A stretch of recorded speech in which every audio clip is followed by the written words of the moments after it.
Folks, this just in. It appears that Warren Buffett has struck a deal to trade jobs with daytime soap opera diva Susan Lucci. Buffett has reportedly negotiated a permanent spot on the cast of All My Children.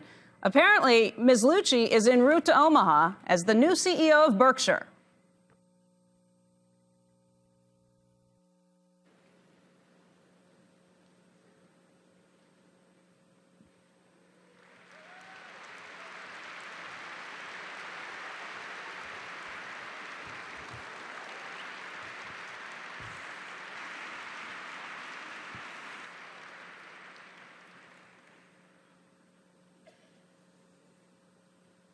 Where could he be?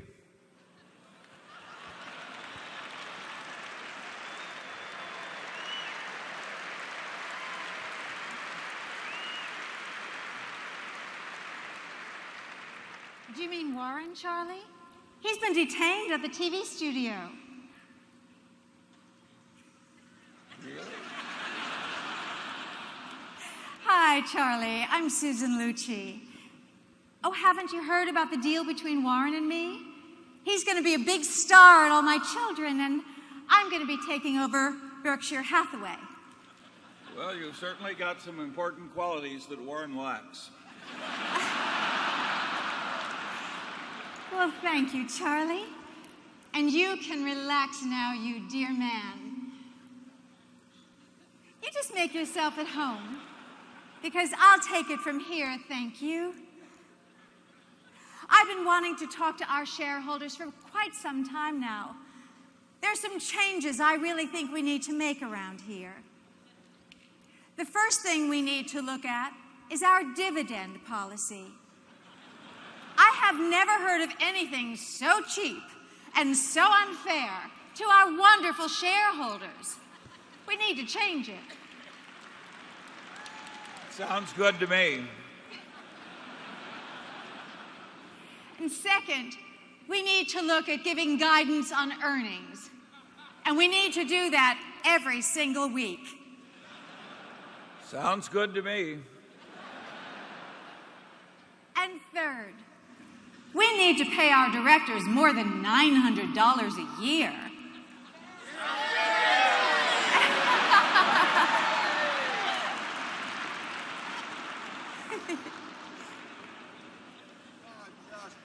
One minute.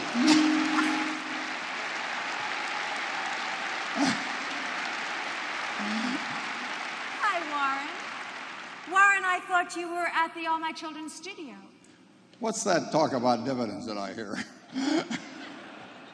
Oh, nothing important, Warren. You just concentrate on your role on the show. Susan, my show is Berkshire Hathaway, and my role is to run it. Warren, you can't do that. I just did it. All My Children can't do without you, and I can't do without Berkshire. Oh, Warren. So you mean the deal is off? The deal is off. I really want to thank you. You've brought me to my senses. You can go back to All My Children. I'll stay here at Berkshire. But I am so grateful to you, Susan, that I want you to go out to Berkshire, out to Borsheim's, and I want you to pick out anything you would like and charge it to Charlie. Oh, Warren, you are a darling. Thank you. You're a darling, too. Now, wait a second.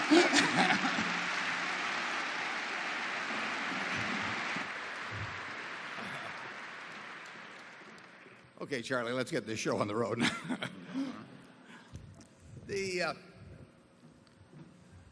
She spent more time with him than she did with me, but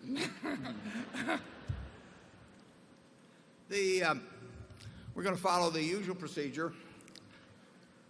The business meeting will start at 3:15, but between now and then, with a break for lunch, we're going to answer your questions.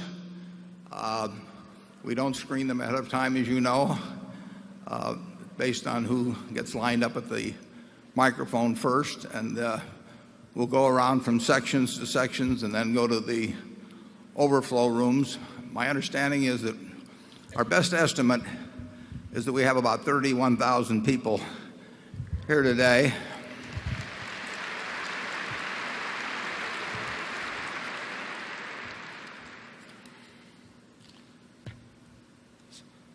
Somewhere I have a map here. Mark, do we have that?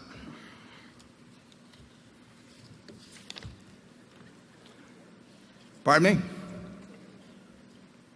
Can't hear a thing up here, but in any event, on the yellow pad, okay. We'll just mark them off as we go along. I would like, before we start, I heard Ron Olson laughing there. I think he made it. I'm glad to hear it. Let me introduce our directors. I really wasn't sure whether to go through with this part of the show after they showed that rousing applause for things like dividends and raising their rent. But we have up here, we have Charlie Munger on my left. He's the one that can hear. I can see. We work together for that reason.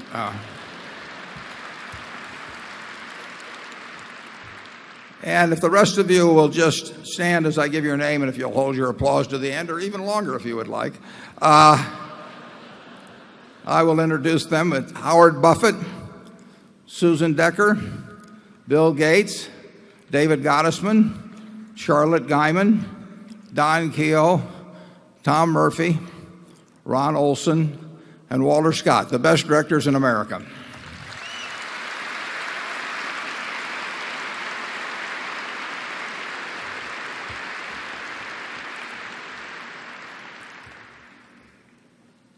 Charlie and I will take a break at noon because we will probably have by that time finished all of the things we have up here to eat, and we'll need to have lunch. I'd appreciate it if you would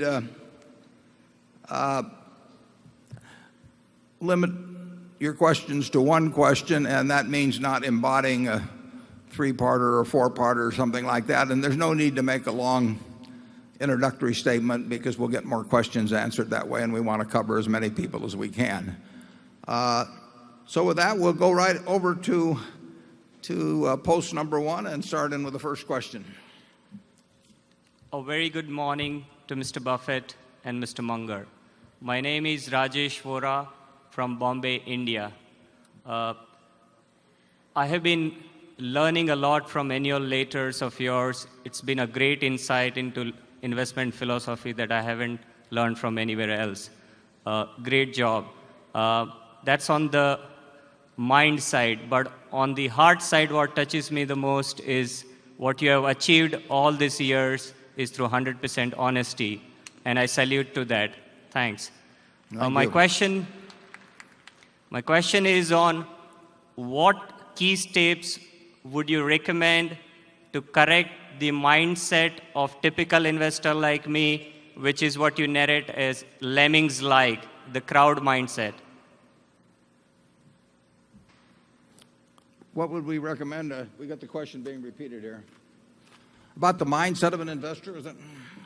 He wants you to advise him as to how he can become less like a lemming.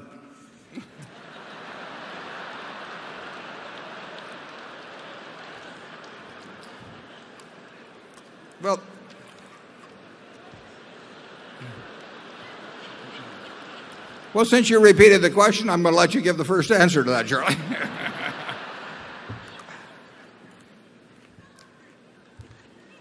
Until he eats about 1,000 calories,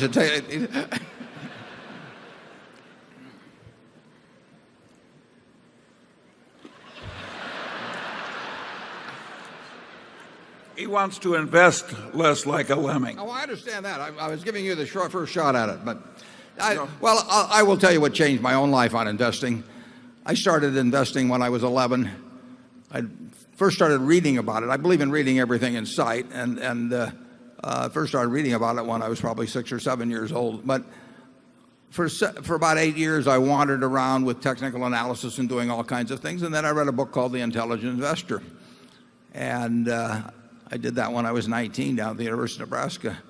And I would say that if you absorb the lessons The Intelligent Investor, mainly, and I wrote a foreword and I recommended particularly chapters 8 and 20, that you will not behave like a lemming, and you may do very well compared to the lemmings. We have here in the bookworm copies of The Intelligent Investor, and I think it's as great a book now as I did when I read it early, I guess, in 1950. You can't get a bad result if you follow the lessons of Ben Graham taught in that book. I should mention that there's a book out there also that I did not know it would be completed by this time. My cousin Bill Buffett has written a book about our grandfather's grocery store called Foods You Will Enjoy, and Bill will be out there. He's signing books. I just got my first copy a couple of days ago, read it, I enjoyed it a lot. Charlie worked at the same grocery store. How many years ago? Probably a good 70 years ago in Charlie's case. Neither one of us was very good. But my grandfather, you don't want to pay much attention to his advice on stocks. He wrote a lot of letters, and he was very negative on the stock market and big on hard work at the grocery store, so we quit listening to him.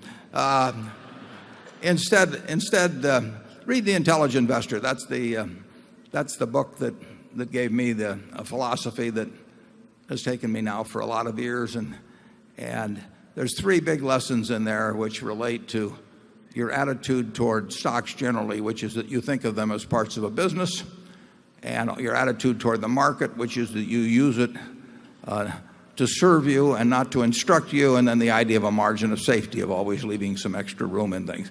But the people in this room, I think, have learned that important first lesson. I mean, I think most people that own Berkshire do not see themselves as owning something with a little ticker symbol or something that may have a favorable or unfavorable earnings surprise or something of the sort, but they rather think of themselves as owning a group of those businesses that are out there in the other room. And that's the way to look at stocks. You'll never be a lemming if you do that. Let's go to number 2. Good morning, Warren. Good morning, Charlie. My name is George Issels from Cologne, Germany. My question: how is the operational integration of the Cologne Re progressing? Thank you very much. Cologne Re is for those of you who are not familiar with it, is a 95% owned subsidiary of a General Re, of which Berkshire Hathaway owns 100%. And Cologne Re, I believe, is the oldest reinsurance company in the world. It's done a magnificent job for us as part of First Gen Re and then Berkshire Hathaway.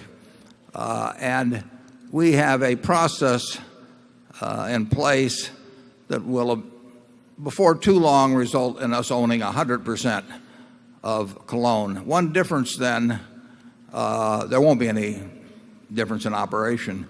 It runs magnificently the way it's being run. But at that point, up till this point, they have run their own investment portfolio. That portfolio and the equity portfolio of GEICO are the only 2 that I don't run. But when we own 100% of Cologne, then I will take the responsibility for Cologne's investment portfolio at all.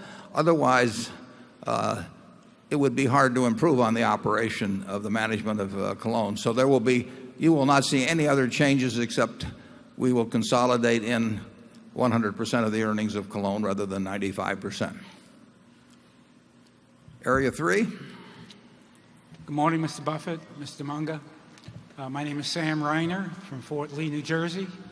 And my question concerns your comment this week about the recession and the stock market going up so significantly in April. Can you expand on where the market's going from here?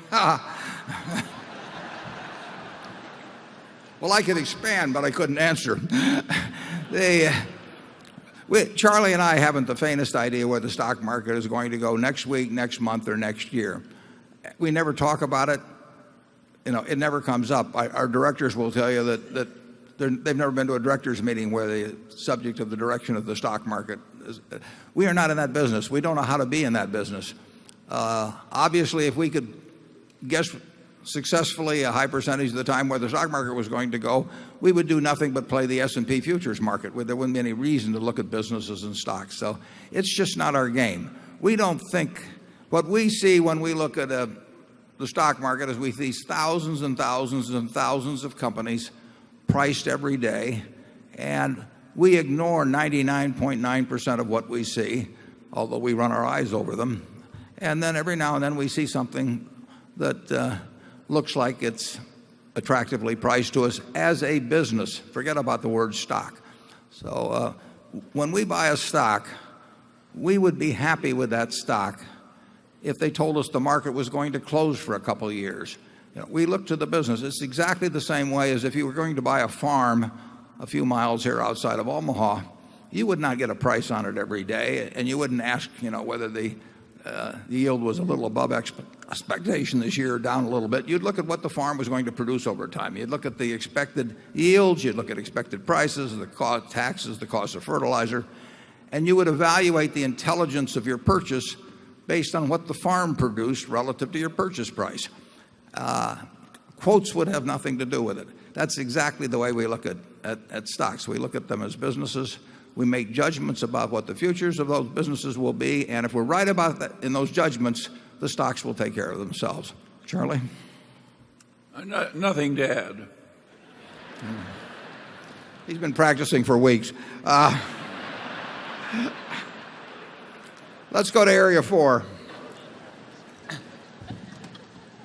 Good morning, Mr. Buffett and Mr. Munger. My name is Chandra Chawla, and I am from Seattle, Washington. Berkshire Hathaway has some of the best managers in the world, and I am very bad at hiring good managers.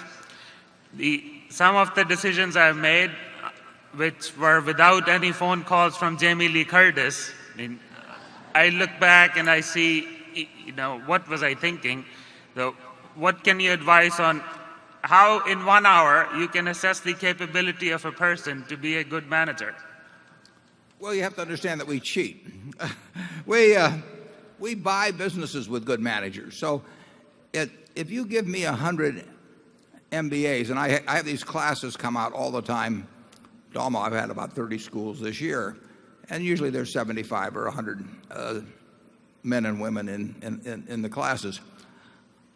I know more could take those 100 and spend a few hours and rank them from number 1 to 100 in terms of their future achievements as managers, than I could pick them. It would be impossible for me. But what we do is we buy businesses with great managers in place. We've seen those people perform for, in many cases, decades. We've seen their record, and they come with the business. Now, our job is not so much to select great managers, because we do have this proven record that they come with. Our job is to retain them. And many of the managers, the majority of the managers that work at Berkshire, are independently wealthy. We hand them checks, sometimes in the billions, often in the hundreds of millions. So they do not have a monetary reason to work in many cases. So our job, we are dependent on them, incidentally. I mean, we have 19 or so people at headquarters, and we have 250,000 working for Berkshire around the world. And we can't run their businesses. And our job is to make sure that they have the same enthusiasm, excitement, passion for their job after the stock certificate changes hands than they had before. Now, that requires some judgment on our part as to whether these people love the business or love the money. Now, they all like money, but many of them, our managers in particular, they love their businesses. I mean, they've worked at them. They're a work of art to them, and they've been in the family sometimes as many as 4 generations. So we have to see the passion in their eyes, and if we see that, then we have to behave in a way that passion remains. Can't be done by contract. We don't have contracts. That doesn't work. But we can try to create an environment, and Berkshire, frankly, is the ideal environment. It's even an ideal environment because of events like this. Our managers feel appreciated, and they are appreciated. And they're not just appreciated by me and Shirley, they're appreciated by you. And we want to give you a chance to applaud them.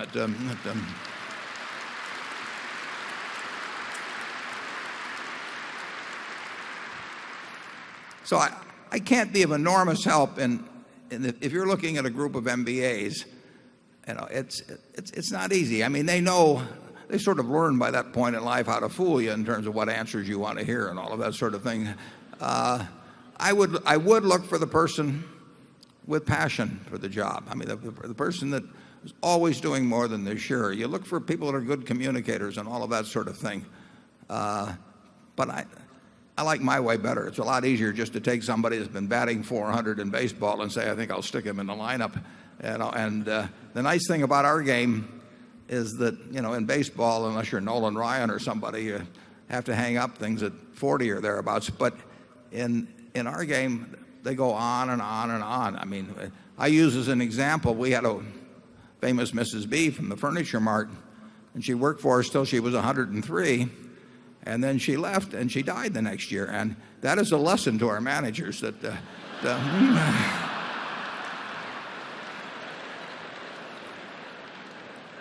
Charlie?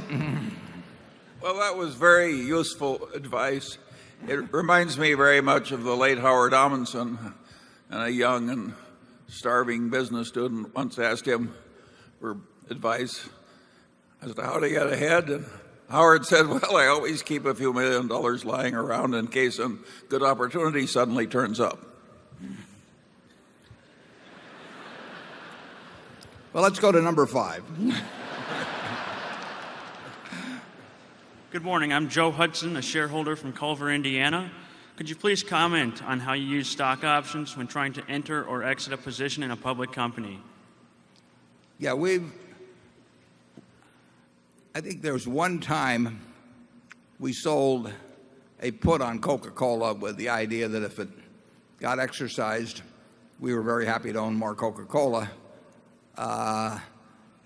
It didn't get exercised. We would have been better off if we just bought the stock. Usually, if you want to buy or sell a stock, you should buy or sell the stock. And using an option technique to buy a call on a stock instead of buying the stock outright with the idea that you get it a little cheaper that way means that about 4 times out of 5 you'll be right, and the 5th time the stock will have moved earlier, and you'll have missed, you know, the transaction you wanted to have. And so we virtually have never used options as a way to enter a position or exit a position, and I would doubt very much if we do.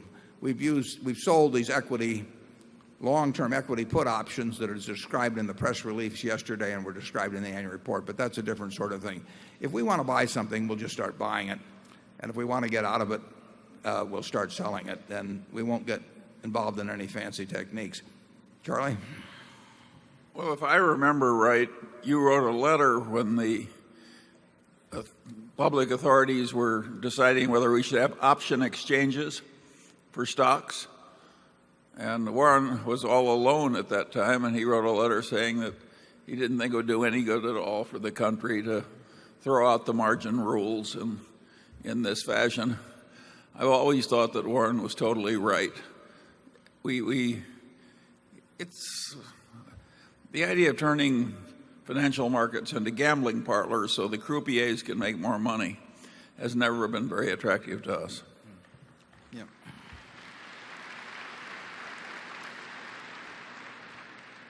Yeah, it's very interesting to me when I talk to these MBA students.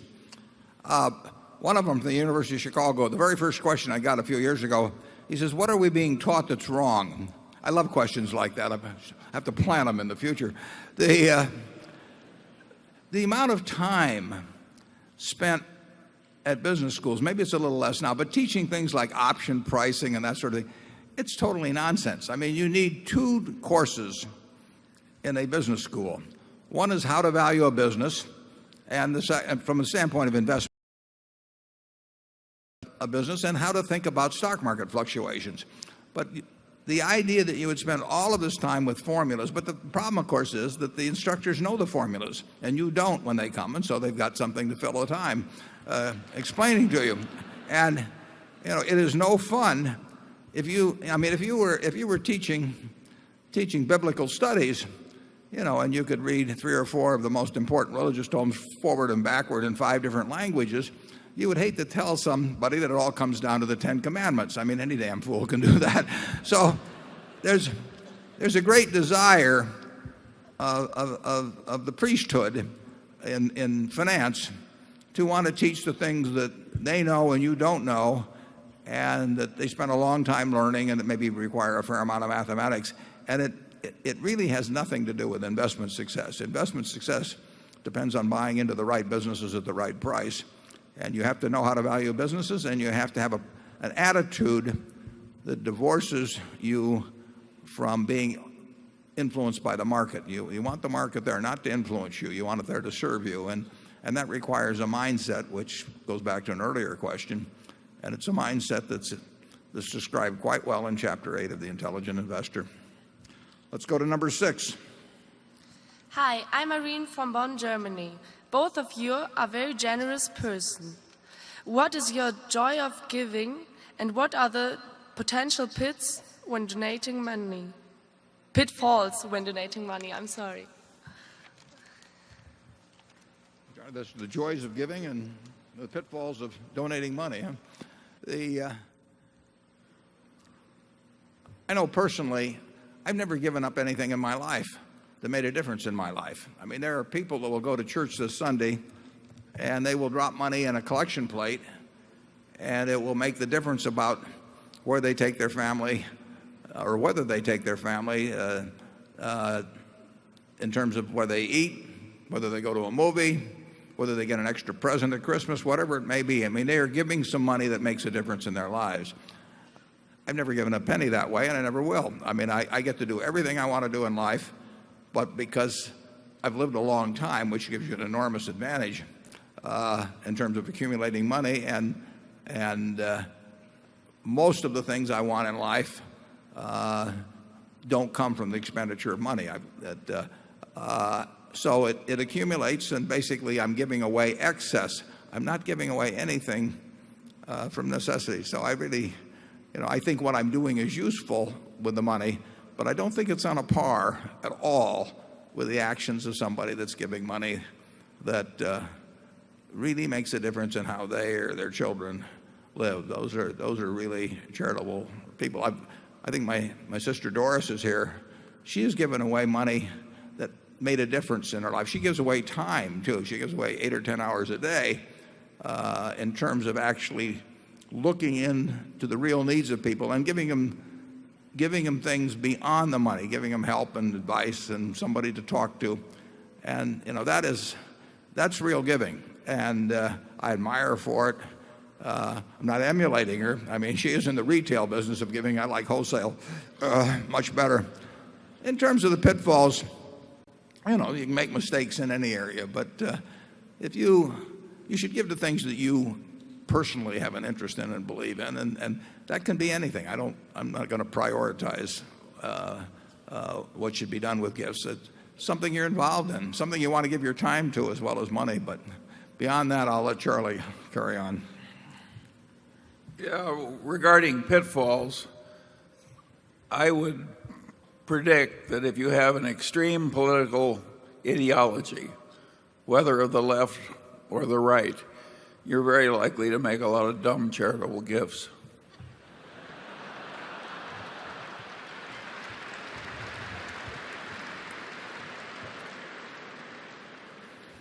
If you hang around Charlie like I do, you get the sunny side of life. I mean, we ought to have that playing, the sunny side of the street. Now, let's go to number 7. Good morning. My name is Akash Vijay, and I'm from India. I worship Mr. Buffett for his philanthropy, and I too hope to serve the Gates Foundation someday. My question to Mr. Buffett is, what's your level of involvement when one of your companies is faced with an ethical dilemma? For example, have sweatshops in Central America. So what do you do to ensure that you don't fall into the same trap? Yeah. Well, we let our managers run their businesses, and we've got some terrific managers, not only in terms of ability, but I would say that what we have seen of the ethical standards of our managers and has been extraordinary over the years. That doesn't mean there aren't slip-ups here or there, but taken as a group over decades, I think that I'm very happy, in effect, turning over the keys not only to the financial performance of the business, but in terms of how they behave. And I would say that I think you're quite wrong in terms of Fruit of the Loom's operations are conducted in the absolutely terrific standards. John Holland's here. I'd be glad to have you meet with him later. But we're proud of our business and how they operate. We do not give them elaborate guidelines. I write them a letter every 2 years, roughly, and I ask them to send me a letter telling them who they think should be the successor if anything happened to them that night. I keep those letters around. Fortunately, they don't come into play very often. But I also tell them we've got all the money we need. It's nice to have more money, but we're not going to lack for money at Berkshire Hathaway. We don't have a shred of reputation more than we need, and we never want to trade away reputation for money. So we give them that same message that was given in the movie in terms of the Solomon situation, which is that not only do they behave in a way that conforms with the laws, but that they behave in a way where if a story were written by an unfriendly but intelligent reporter the next morning in their local paper, they would have no problem with their neighbors, their family, reading it. And we run that in the movie every year just because we like the managers to keep getting that message all of the time. There is no pressure from Berkshire's corporate office to report X dollars of earnings in any quarter. They don't give me budgets, so there's no feeling that they have to come through with given numbers or I'll be embarrassed in public in terms of publishing earnings or anything of the sort. We have no incentives to cause people to do anything that would go against their conscience or play games or cut corners or anything of the sort. And overall, I think it's worked pretty well. It isn't perfect. You can't have 250,000 people in the city without having something going on at some point, and we do have 250,000 people working. But I'm not unhappy with our batting average. Charlie? Yeah, and of course, Fruit of the Loom does have foreign plants, and we have no rule against that at all. We've got quite a few foreign plants now. We don't favor foreign plants. We just do whatever makes sense under the circumstances. Yeah, we had a shoe business I've written about in Maine, and we have wonderful, wonderful workers there. They were more productive than workers around the country, around the world. But the United States was producing 20 years ago roughly 1 billion pairs of shoes a year. And we were a nation of Imelda Marcoses. I mean, it was wild. And, Brockton, Massachusetts, and you name the towns, revolved around the shoe business, as did a town called Dexter, Maine. And we bought that business, and we tried to compete. We had a good brand name. We had great workmanship. And we found out that it just plain wouldn't work against competing against shoes produced in China. So now it's over 1 billion pairs of shoes a year used in this country. Basically, they all come from outside the borders, and you're going to see that. And factories in China, factories in Central America, they do not have exactly the norms that we have in this country, and that's going to be the situation. We are not going to tell the world how to run their business in any great way. Obviously we have some standards that have to be met, but they are not exactly the situation you're going to find in the United States. Number 8. Good morning. My name is Mike McGowan. I'm from Pasadena, California. I'm a shareholder in both Berkshire and Wesco. I run a website called financialfoghorn.com, and I write about precious metals and things. And I've asked you questions in the past about silver, and I didn't really get them answered, so I thought I'd ask about a different commodity this time. I raising the price of tungsten. And I think about your comment last year in buying ISCAR. Will commodity price increases in things like tungsten affect the profitability of ISCAR?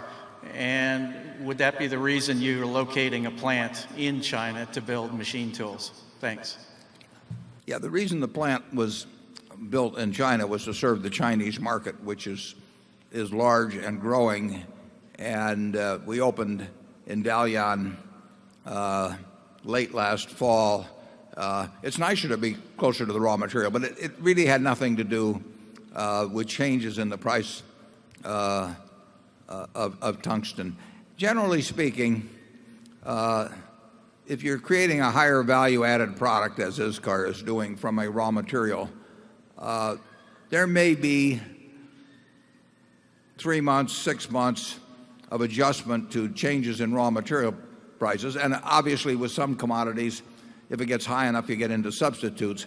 But there isn't going to be any substitute for tungsten in the cutting tools, and there won't be we've tried some substitutes for crude oil in terms of gasoline, or not so heating oil, but then the substitutes like natural gas go up in price too. So I think largely in our businesses, raw materials get passed through. Now we're having a tough time, for example, in the carpet business, in passing through the cost increases that we experience in oil-based raw materials. But we would be having trouble. We'd probably be having trouble in the carpet business regardless now because of the slowdown in residential housing. It does make it tougher. But over a period of time, our businesses are going to reflect raw material costs. This candy here, I have this fudge, which I can hardly wait to get into. It's going to reflect sugar and cocoa and things like that over time. And if you're running an airline, it's going to reflect the cost of fuel. So you can have little squeezes here and there, but it's not a big deal. And it certainly isn't the reason that we went to China to locate the ISCAR facility. That facility, incidentally, ISCAR, we have a number of people here from ISCAR and families in some cases. I had very high expectations for that when we bought it. It succeeded in every way. It succeeded in terms of financial performance. It succeeded in terms of the human relations we've developed with the people. I mean, I told you it was a terrific acquisition a few years ago. It's been a dream acquisition, and I know Charlie wants to add to that. Yeah, I would say that the short answer is that while we don't like inflation because it's bad for our country and our civilization, that we will probably make more money over time because there is inflation. Go to number 9.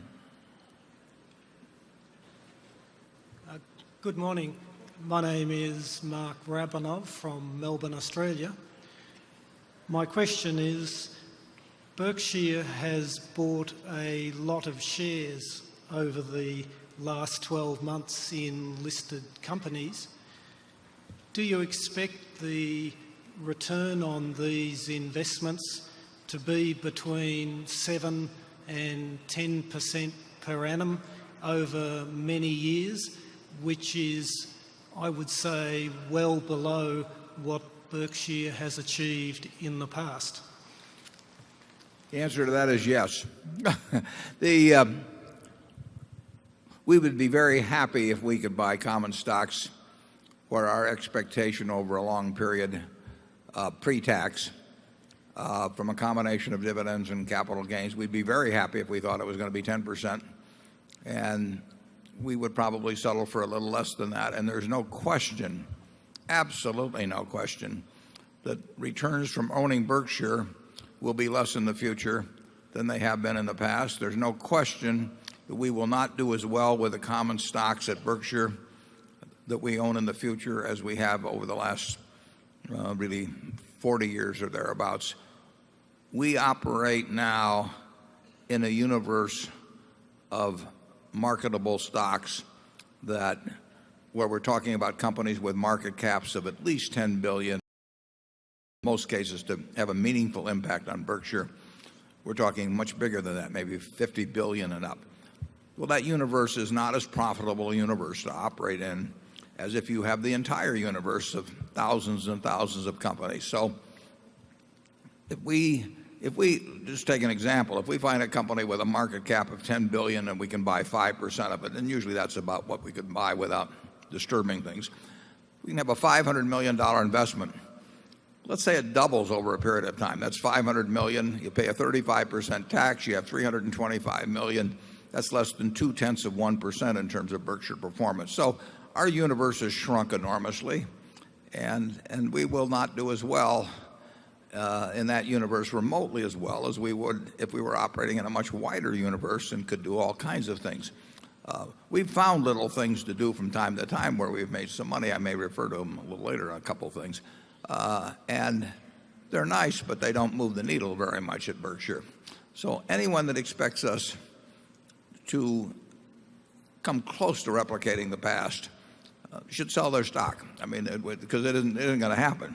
And, I think we're going to get decent results over time, but we're not going to get indecent results. And in this field, we prefer indecent, but we're not going to get them. Charlie? I think you can take Warren's promises to the bank. We are very happy making money at a rate in the future that is way less than the rate at which we made money in the past. And I suggest that you adopt the same attitude.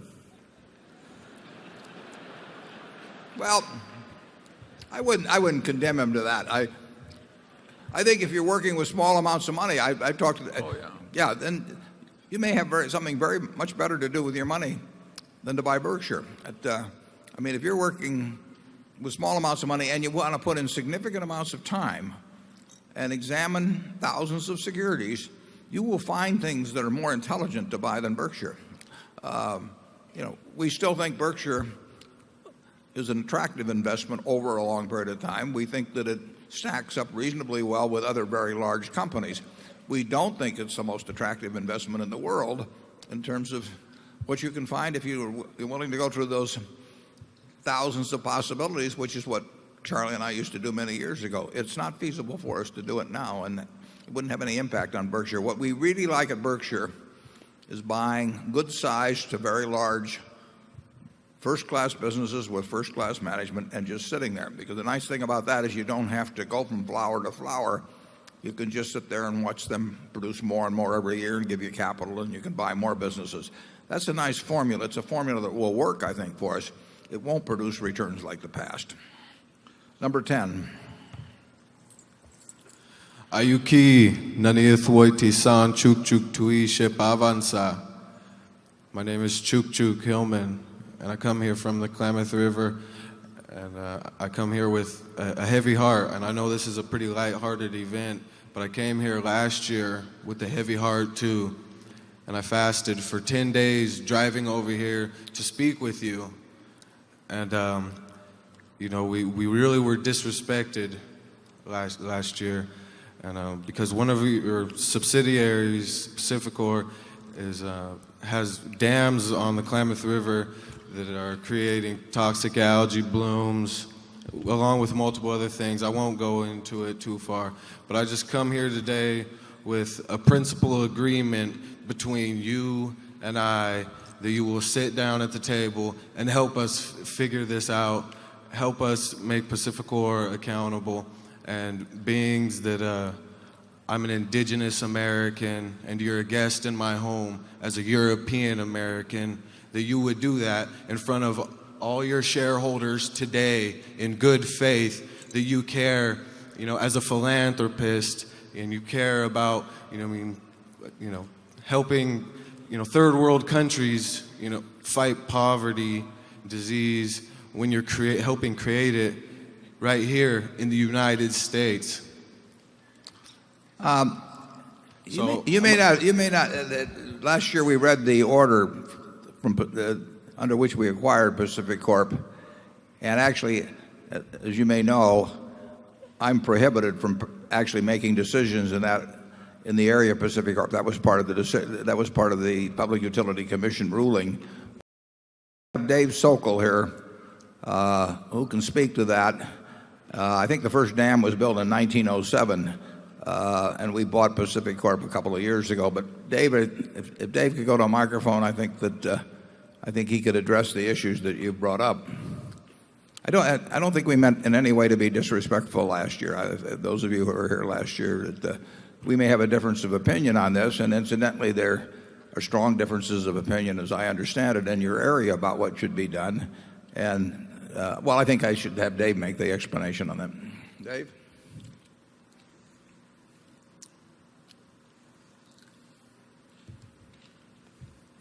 Somebody want to put a spotlight on the Thanks, Warren. As you stated first, it would be inappropriate for Mr. Buffett to respond in any detail on this issue because as part of the acquisition in 2006 of Pacific Corp, he specifically agreed in writing not to interfere with any decisions of our regulated assets within Pacific Corp. So having said that, these 4 dams that we operate on the Klamath River were built over the last 100 years. There are a whole series of issues in the Federal Energy Regulatory Commission relicensing process as to what should occur. These decisions through that regulatory process have been ongoing for 8 years, and they won't culminate for probably another 6. Having said that, there are 28 various parties from federal, state, and local agencies, Native Americans, fishery folks, local landowners that are party to a discussion as to what should or should not happen with these assets. And I left out the irrigators. Of those 28 parties, other than Pacific Corp, there are at least 4 different directions in which people think this process should go. From our perspective, we will be pleased to find a resolution when the 28 parties agree as to how that resolution should go forward, how it would be funded, etc. Fundamentally, it's up to the Federal Energy Regulatory Commission, state and federal regulators in addition to them, and then our specific regulators in each of the 6 states that Pacific Corp operates in. So if public policy moves in the direction of dam removal, fish ladders, or maintaining the existing status quo, that would be the process in which we would go forward. We are working constructively with each of the various parties. We've met numerous times with each of the 4 tribes, and it's a complicated situation and one that hopefully over time a cooperative resolution can be met.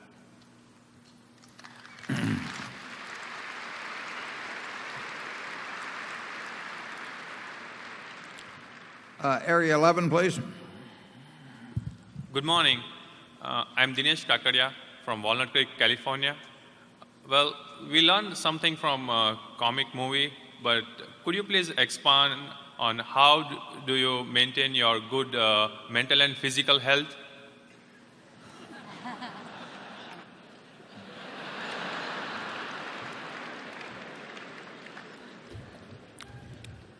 Well, you start with a balanced diet. Some Wrigley's, some Mars, some C's, some Coke.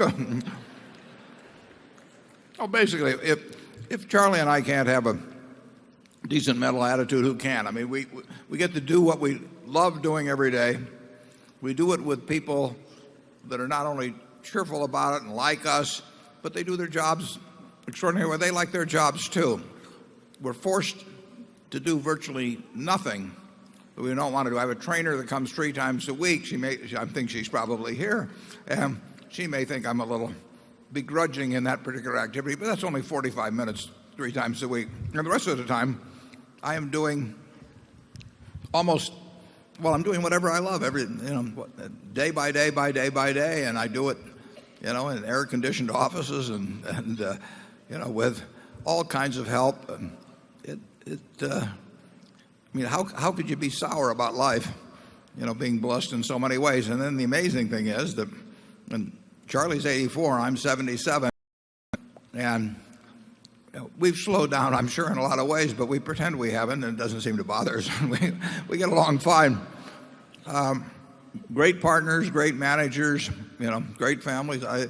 There's just no reason to look at any minuses in life and to focus on that. It would be crazy. So, we really do count our blessings because they've been many, and they continue to come forth, and we'll enjoy it as long as we can. There's not much more to it than that. Charlie? Well, I wish we were poster boys for the benefits of running marathons and maintaining a very slim bodily state and so forth. But as nearly as I can tell, neither of us pays much attention to any health habits or dietary rules. And it seems to have worked pretty well so far. I don't think we can recommend it to everybody, but I, for one, don't plan to change.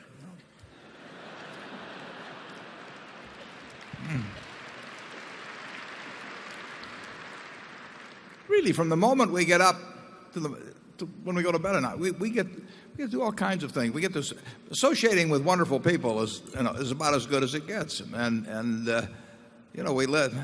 we're biased, obviously, but we think we live in the best country in the world and have all kinds of good things. I mean, just imagine.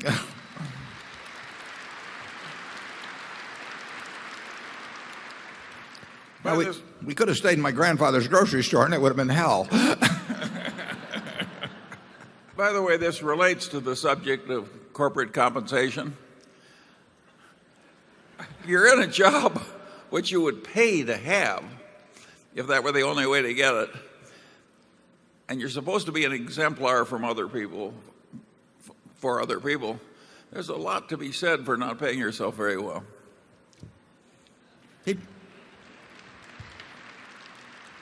He points that out to me regularly. Well, if you think about it, the idea that CEO compensation represents a market system and that you have to pay some guy a $10 million retention bonus or something to stay around in a job that he's been fighting to keep and stacking the board and everything so that they keep him around and all. I mean, I don't know of a CEO in America. I'm sure there are a few, but I don't know of any that wouldn't gladly do the job at half the price or a quarter of the price. And I've seen some that have left jobs paying them 8 figures and nobody's offered them anything, a year later or 2 years later. I wonder where that wonderful market system is that's supposed to have all these bidders for their services. It's really sort of ridiculous, I think.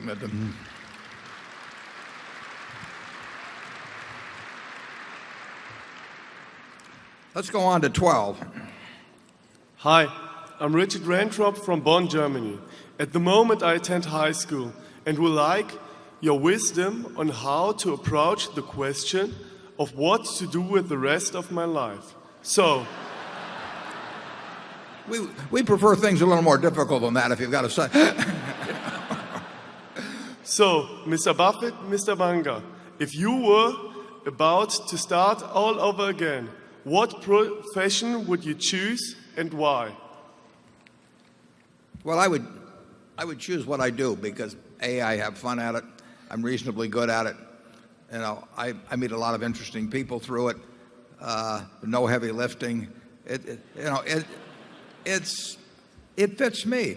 But that's not advice for you. I mean, you have to find out what's your passion in life. It's a terrible mistake to kind of sleepwalk through your life because unless Shirley MacLaine's right, it's the only one you're going to have. And so I was very lucky in that I found my passion early. I mean, that's not easy. That takes some luck. It just so happened my dad was in a business that had a very small office, and he had a bunch of books down there. And when I would go down there on Saturday or after school, I would start reading those books, and it turned me on. And this was before Playboy actually existed. And so, that was just plain lucky. If he'd been a minister, I'm not so sure I would have gotten quite as enthused about visiting the office. But that's the way to And I can't prescribe that for you, but I can tell you that if you're going through the motions in life, you're doing something. Now, obviously, if you need the job you have and you can't make a change, and your kids have to eat and all of that, you deal with realities like that. But when you're in a position to make choices, I always tell the kids that come visit me, I tell them, go to work for an organization you admire or an individual you admire. That means that many of them become self-employed, but but the idea, you can't get a bad result. I went to work for Ben Graham when I was 24. I only worked for him for less than 2 years, but I jumped out of bed every day in the morning. I was excited about what I was going to do. I was learning things. I was with a man I admired. I never asked my salary when I took that job. I moved to New York City and found out what my salary was when I got the check. So just be sure you get the right spouse. That's enormously important.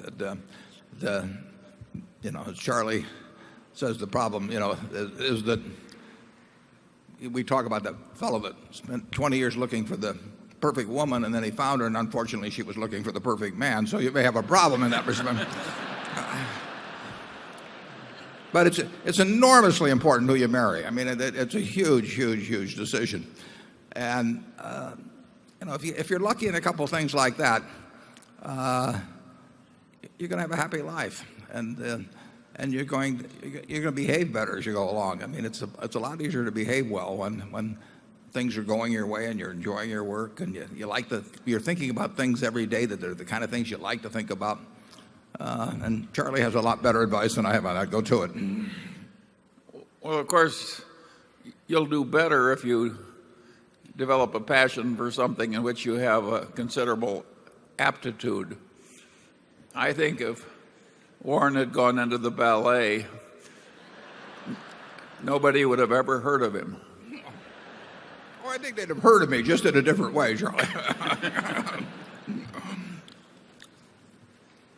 Well, the chances are, if you find something that turns you on, you probably do have some talent for it, though. I mean,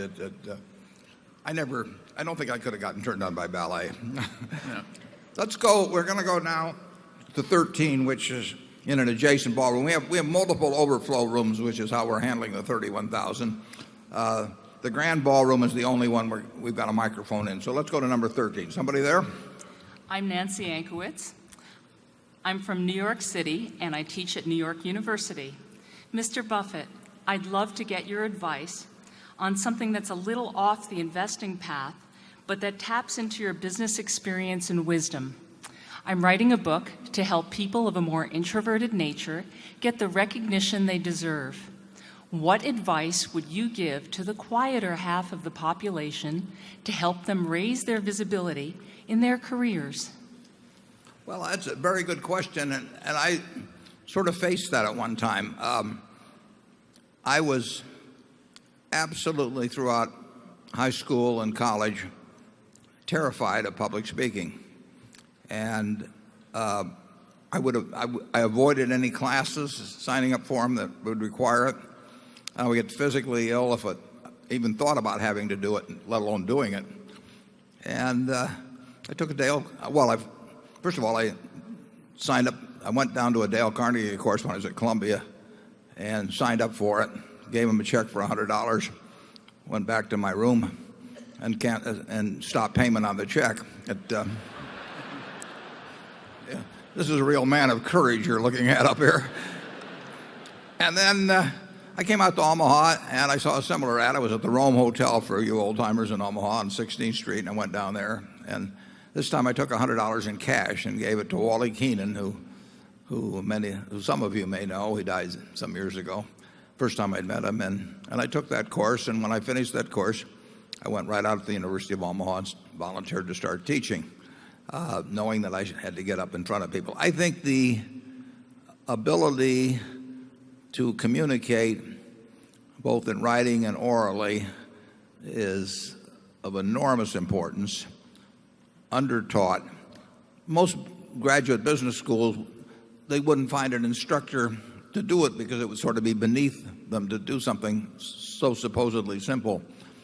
But if you can communicate well, you have an enormous advantage. And to you who are talking to the group of introverted people, and believe me, I was in certain ways quite introverted, it's important to get out there and do it while you're young. If you wait till you're 50, it's probably too late. But if you do it while you're young, just force yourself into situations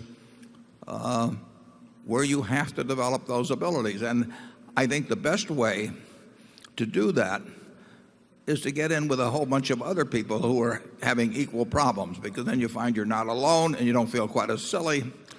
And of course, that's what they did at the Dale Carnegie course. I mean, we would get up in front of 30 other people who could hardly give their own name, and after a while we found out we could actually pronounce our own name in front of a group.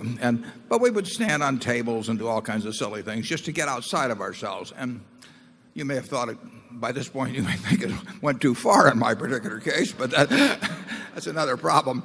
But you're doing something very worthwhile if you're helping introverted people get outside of themselves and working with them in groups where they see other people have the same problem and they don't feel quite as silly themselves. I think you're doing a lot for some human beings when you help them do that. Charlie? Yeah, it's a real pleasure to have an educator come who is working to do something simple and important instead of something foolish and unimportant.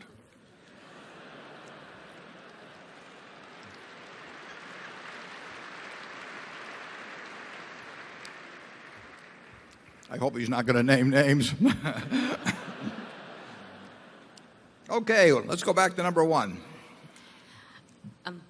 Hi, Mr. Buffett. My name is Regina Chickasola, and I'm the Klamath River Keeper. I came here today with many of the other people from the Klamath that came here, and I thank you for having us. And I thank the shareholders for being a lot nicer to us this year than they were last year.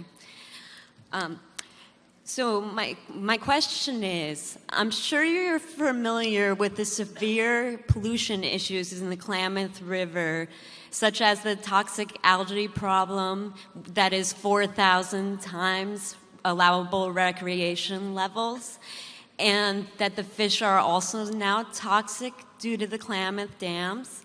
I was wondering if you were familiar with the finances behind the Klamath dams. Many economic studies have shown that removing the Klamath dams would be up to hundreds of millions of dollars cheaper than relicensing them.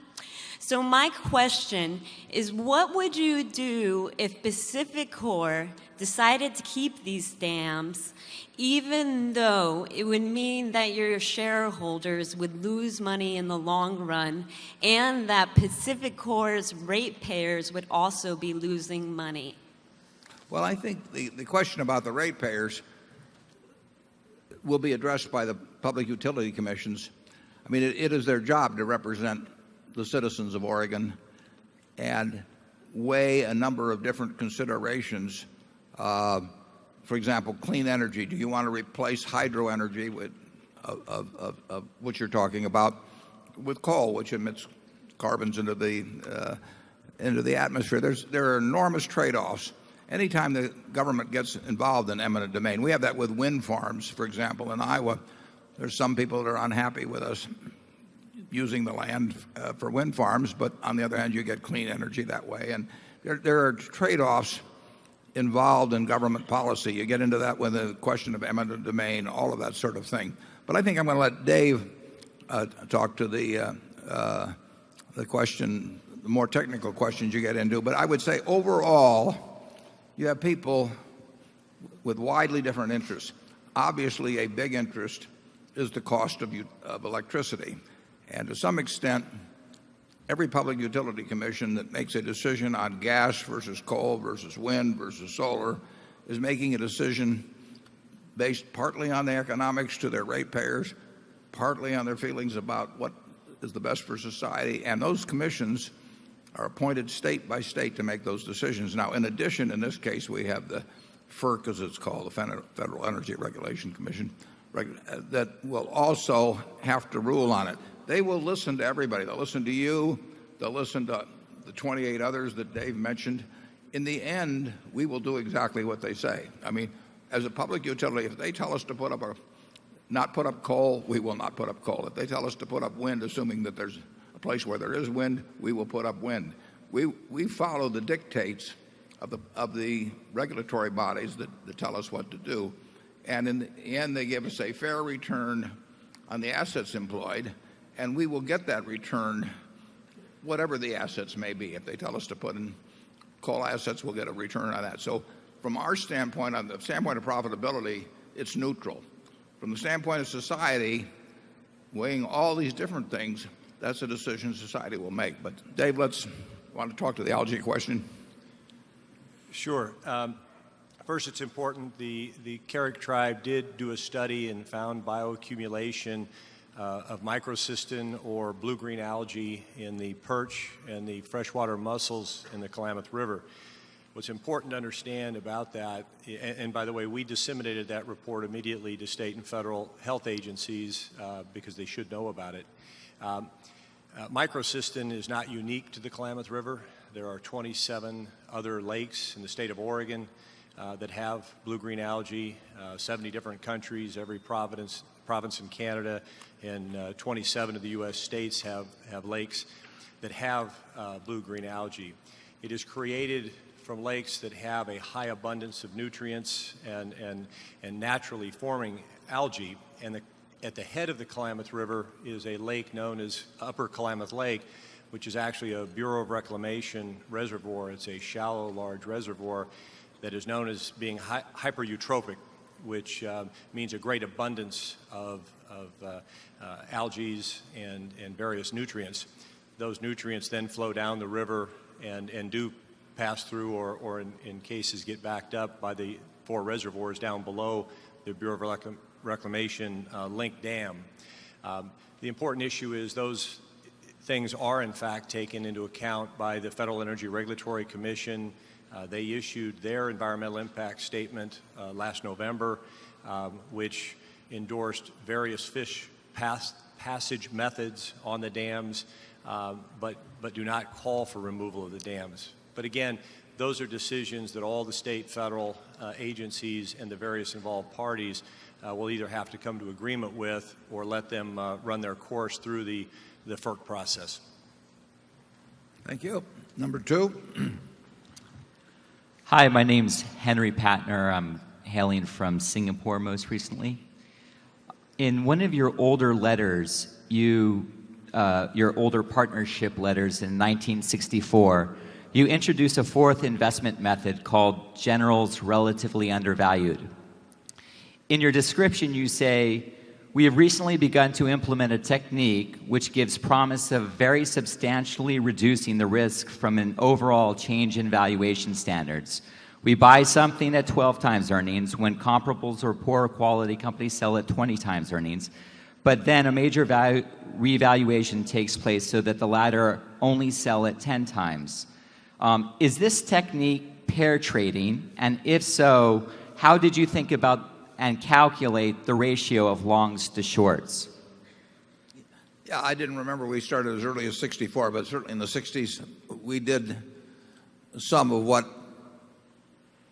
in a very general way would be called pair trading now, which is a technique that's used by a number of hedge funds and perhaps others that go long one security and short another, and often they try to keep them in the same industry or something. They say that British Petroleum is relatively attractive compared to Chevron or vice versa, so they long one and short the other.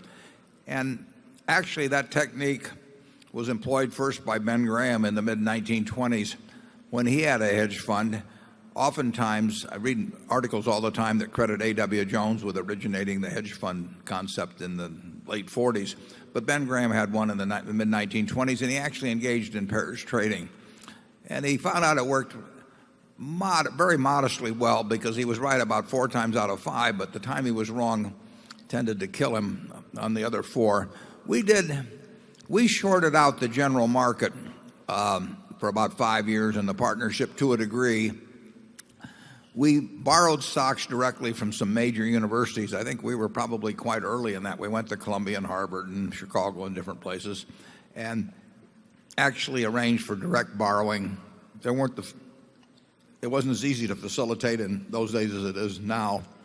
And so we would take their portfolios and we would just say, give us any of the stocks you want to, and then we'll return them to you after a while and we'll pay you a little fee. And then we went long things that we thought were attractive. We did not go short things that we thought were unattractive. We just shorted out the market generally. It was always kind of interesting to me when I would visit the Treasurer of Columbia or something like that, and I'd say, we would like to borrow your stocks to short. And, he thought his stocks were pretty good at that point. And he'd say, well, which ones do you want? And I said, just give me any of them. I'm happy to short your whole damn portfolio. I needed the Dale Carnegie course to get me through that kind of thing. We didn't have any specific ratios in mind. We were always limited by the number of institutions that would give us the stocks to short. So it was not a big deal, but we probably made some extra money out of it in the 60s. It's not something that would fit what we do these days at all. And generally speaking, I think if you got some very good ideas on businesses that are undervalued, it's really unnecessary to do any shorting out of the market. For those of you who are in the field, there's a kind of a popular proposal. Money managers always have some popular proposal that's being sold to the potential investors, and now there's something called 130-30 where you're long 130% and long short 30%. That stuff's all basically a bunch of stuff just to try and sell you the idea of the day. It doesn't really have any great statistical merit, but the fish bite, as Charlie says, and Charlie can elaborate on that. Yeah, we made our money by being long some wonderful businesses. We didn't make it by a long short strategy. Number 3. Dear Mr. Buffett, dear Mr. Munger, my name is Oliver Krautscheid from Frankfurt in Germany. The subprime crisis has led to inconsistent pricing in capital markets. Credits are trading at large discounts, and at the same time, the equities do not reflect this.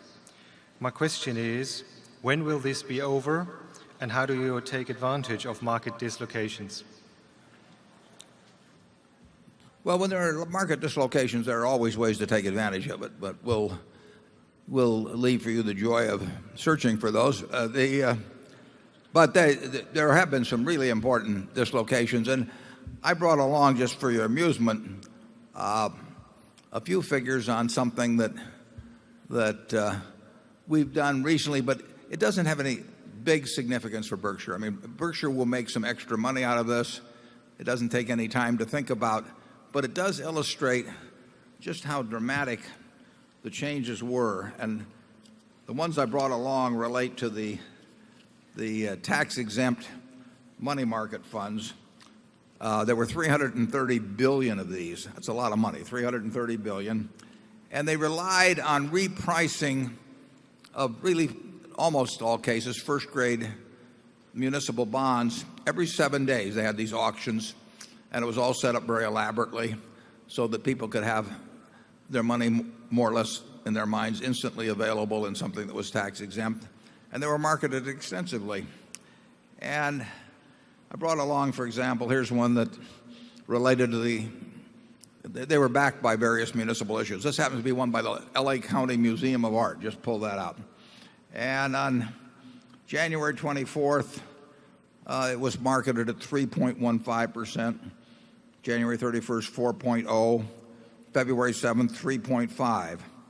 February 14th, 8%. Now, how can a tax-exempt bond of short-term nature be selling at a 3.5% rate 1 week, and 1 week later on Valentine's Day be at 8%, and 1 week after that be at 10%? It's now back to 4.2%. Now, those are huge dislocations in markets. That's crazy. It'd be one thing to be some little obscure item, but this happened with billions and billions and billions of dollars of securities. It even happened, we get these bid sheets every day, and this happens to be a bid sheet, I think from Citigroup, and they were repricing these every 7 days. And what you would find on these, you'll see there's lots of issues involved. The same issue would appear on several different pages because it would represent some different auction, although handled by the same broker at the same time. On one page, you would find an issue. We would bid all these. We have to bid these at 11.3%. On one page, we bought them at 11.3%. On another page, the same issue, we bid the 11.3%, and somebody else bid 6%. So you had the same issue with the same broker at the same time being sold at 11.3% and 6%. Those are markets of extreme dislocation, and you find those occasionally. You found that after the long-term capital management crisis in 1998. You found the equivalent of it in the stock market in 1974 and so on.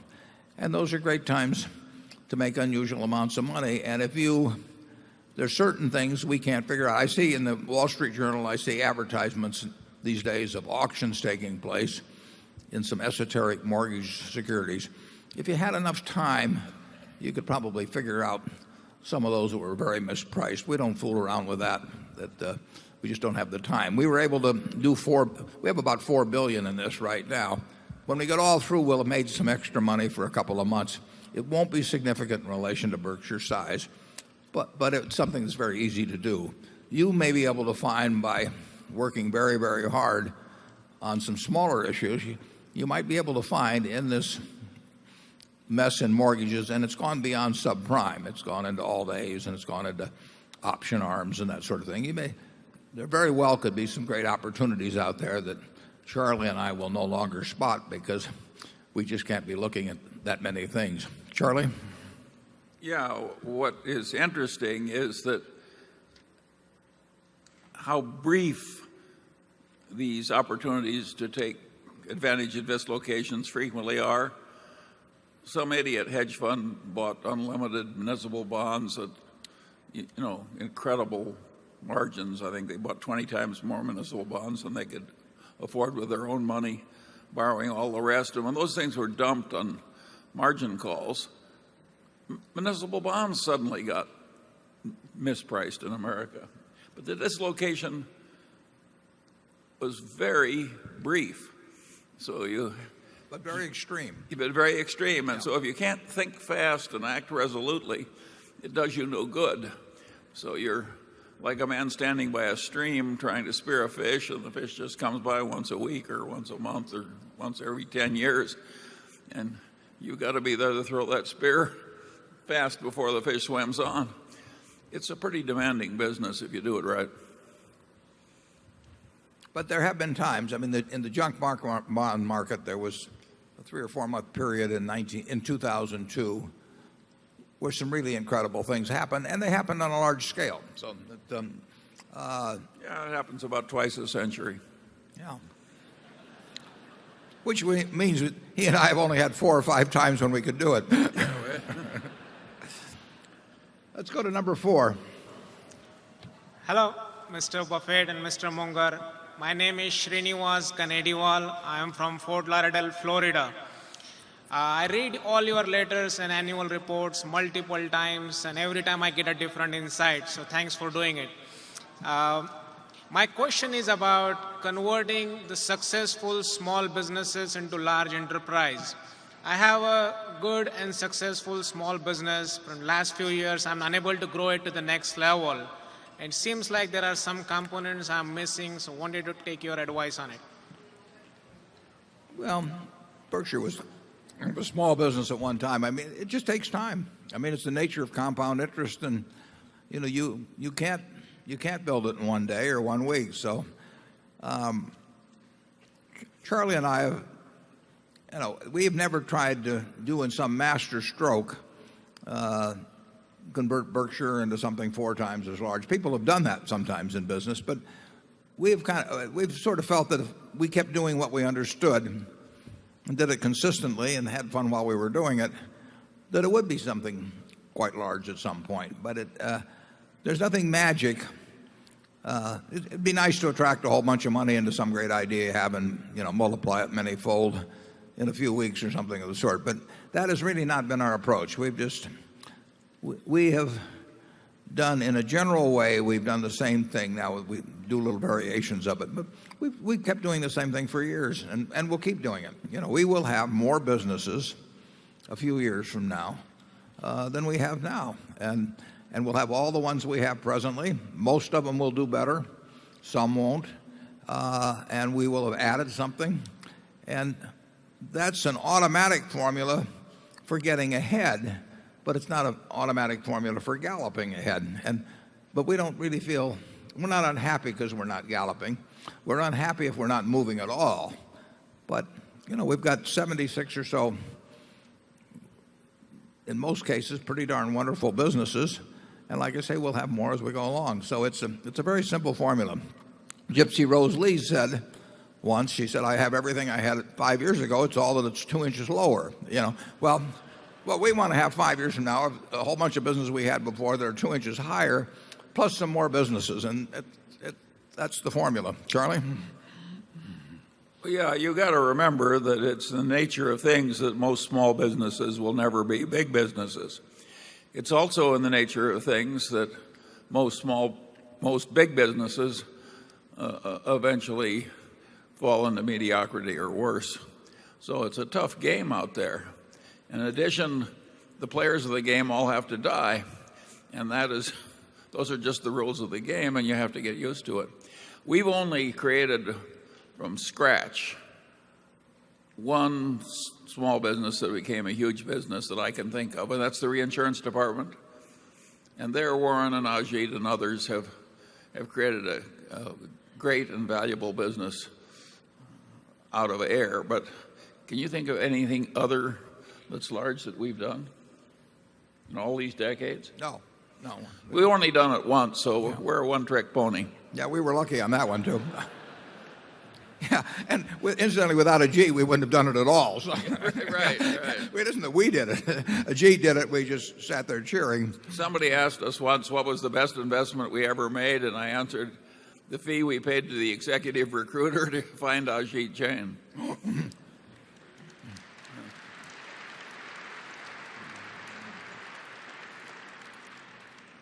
In that connection, I'd like to give you a little report. We went into the municipal bond insurance business a few months ago, and actually we did it through a Jeep, and he got our companies up, licensed and running.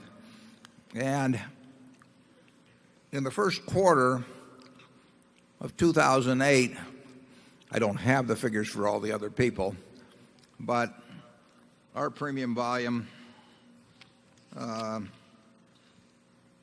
came to over $400 million. And I think, now that was overwhelmingly written in the secondary market, but I think our premium volume was not only larger than any other municipal bond insurer in the United States, I wouldn't be surprised if it's as large as all of the rest of them combined. And this was from a standing start that Ajit accomplished this. And I have here a list of, 300 and... This is at the end of the quarter, 278, I believe it is, transactions.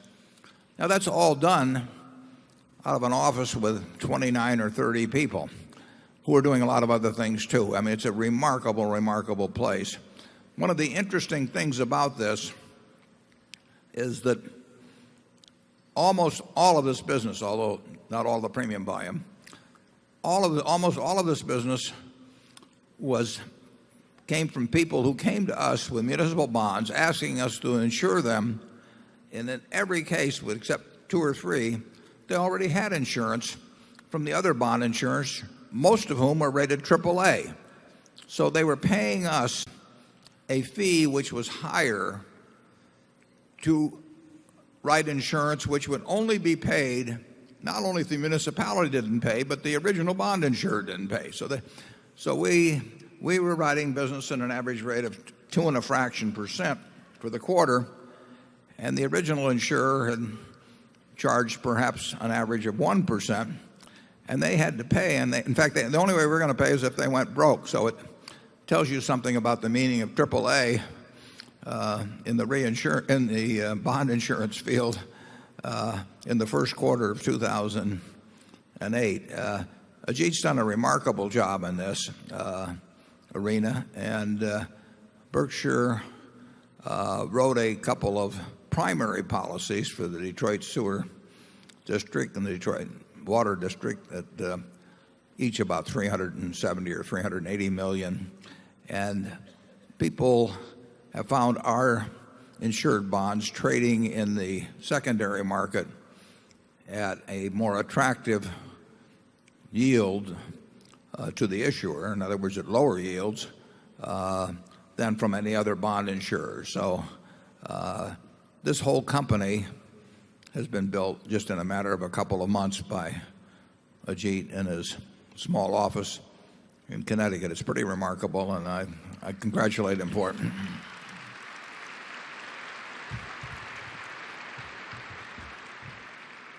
Let's go to Area 5, please. Hello, my name is Stuart K., and I'm from New York City.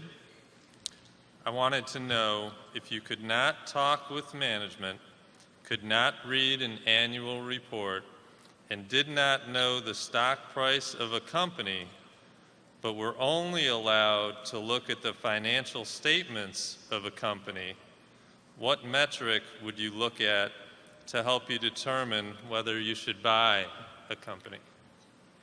Well, what we're doing in investment, and what everybody is doing in investment, is they're laying out money now to get more money back later on. Now, let's leave the market aspect of the asset out. I mean, when you buy a farm, you really aren't thinking about what the market on it's going to be tomorrow or next week or next month. You're thinking about how many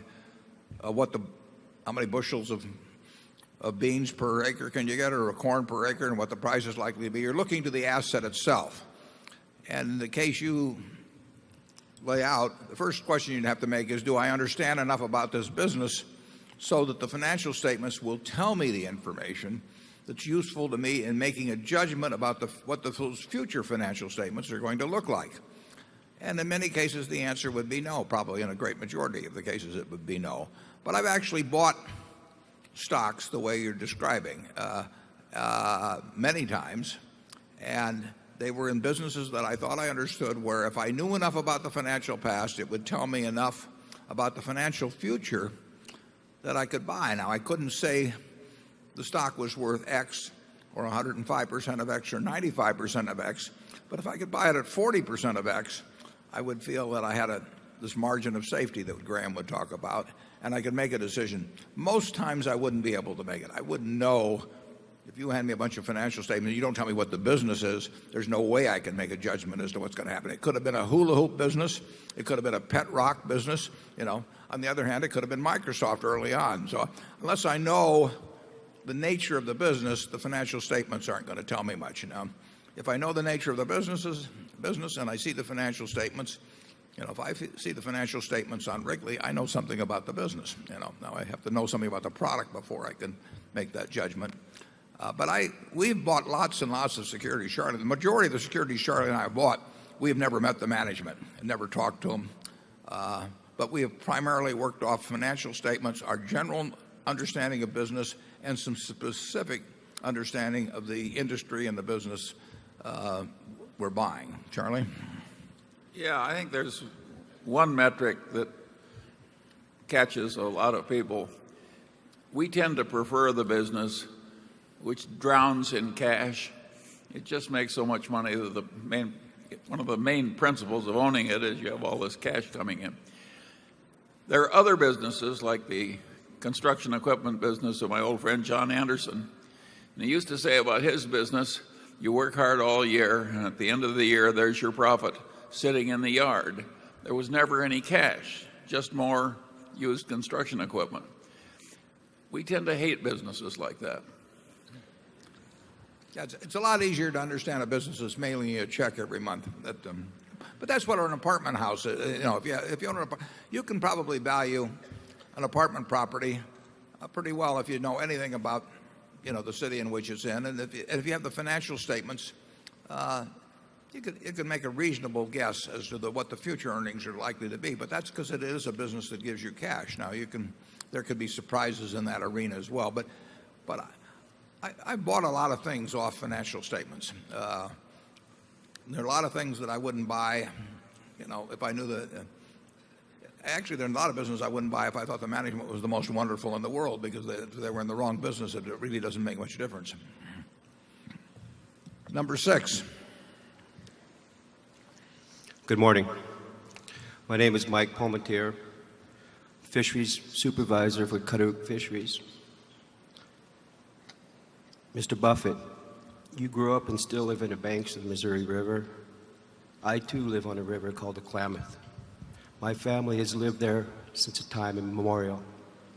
In 2002, 68,000 fish died at the mouth of the Klamath River due to disease and bad water quality. These fish are also my relations. If another company polluted your river and killed all the fish and made the river unswimmable and unfishable, how would you approach this problem? Thank you.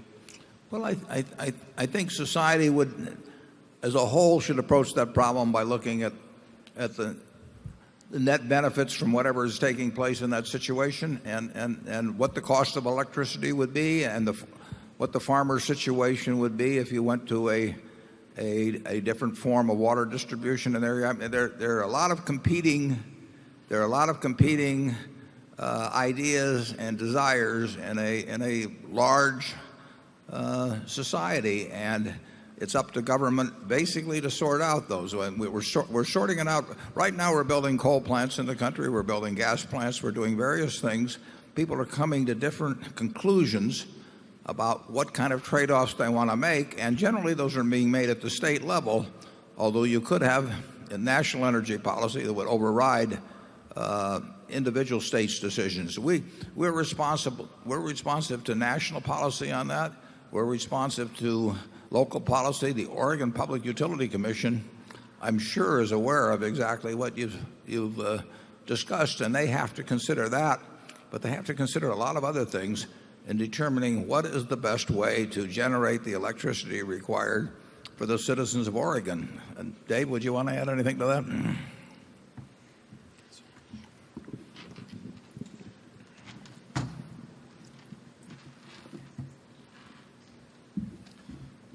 Warren, just one comment, and not in any way to be disrespectful of the fishermen, but we are not polluting the river.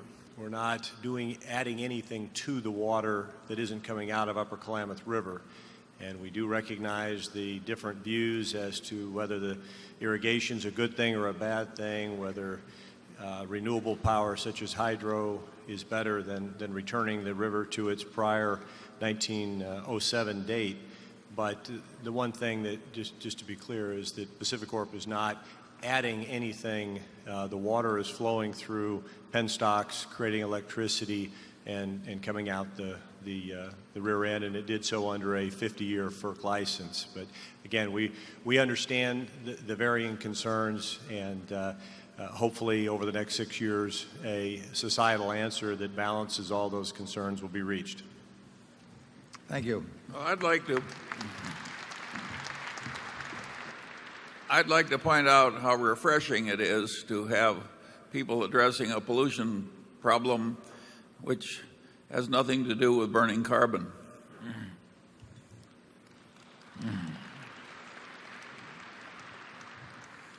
Number 7. Hey, I'm Jack Ringe. I'm from Philadelphia. I'm in 7th grade, and I'm 12 years old. I just wanted to ask, what kind of things should I be reading, like, in my grade? Because I know there are a lot of things that they don't teach you in school that you should know. But what things should I be looking into?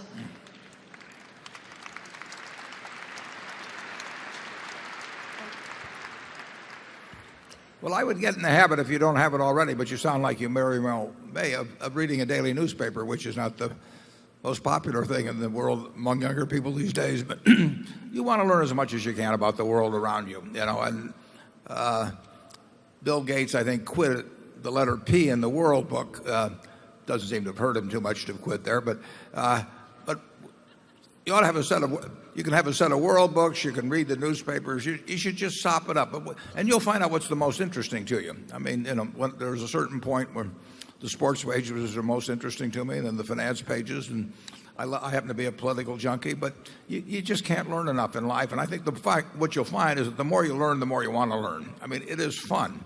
But you sound to me like a young person that's going to do a lot of that on their own. Do you have any suggestions, Charlie? You'd probably suggest reading Ben Franklin. Well, my suggestion would be that the young person who just spoke has already figured out how to succeed in life. You've got it made.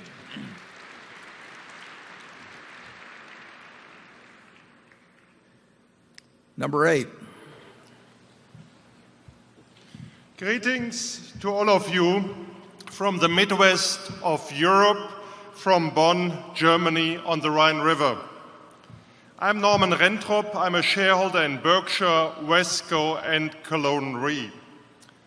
I want to thank you and Ethan Wertheimer to take the initiative and the time to come to 4 cities in Europe and potentially throughout the world to tell owners of family businesses what great alternative Berkshire Hathaway is to selling their businesses to buyout funds. Now my question regarding the chocolate industry. I'm challenged since I cannot buy See's candy in my hometown, Bonn, Germany. You gave that great example of the great business, the good business, and the gruesome business. See's candy, you cited having sent like $1.3 billion in cash profits to Omaha. There's another company called Lindt & Sprüngli. Now, while See's Candy achieves more than 20% profit on sales, you describe that their growth has been okay. Lindt & Sprüngli does only 14% on sales, but they did go almost global. Yeah, could you get to the question, please, on this? Yeah. The question is in whether you want to have a company with high profitability but okay growth versus a company going global but lower profits. What are your considerations?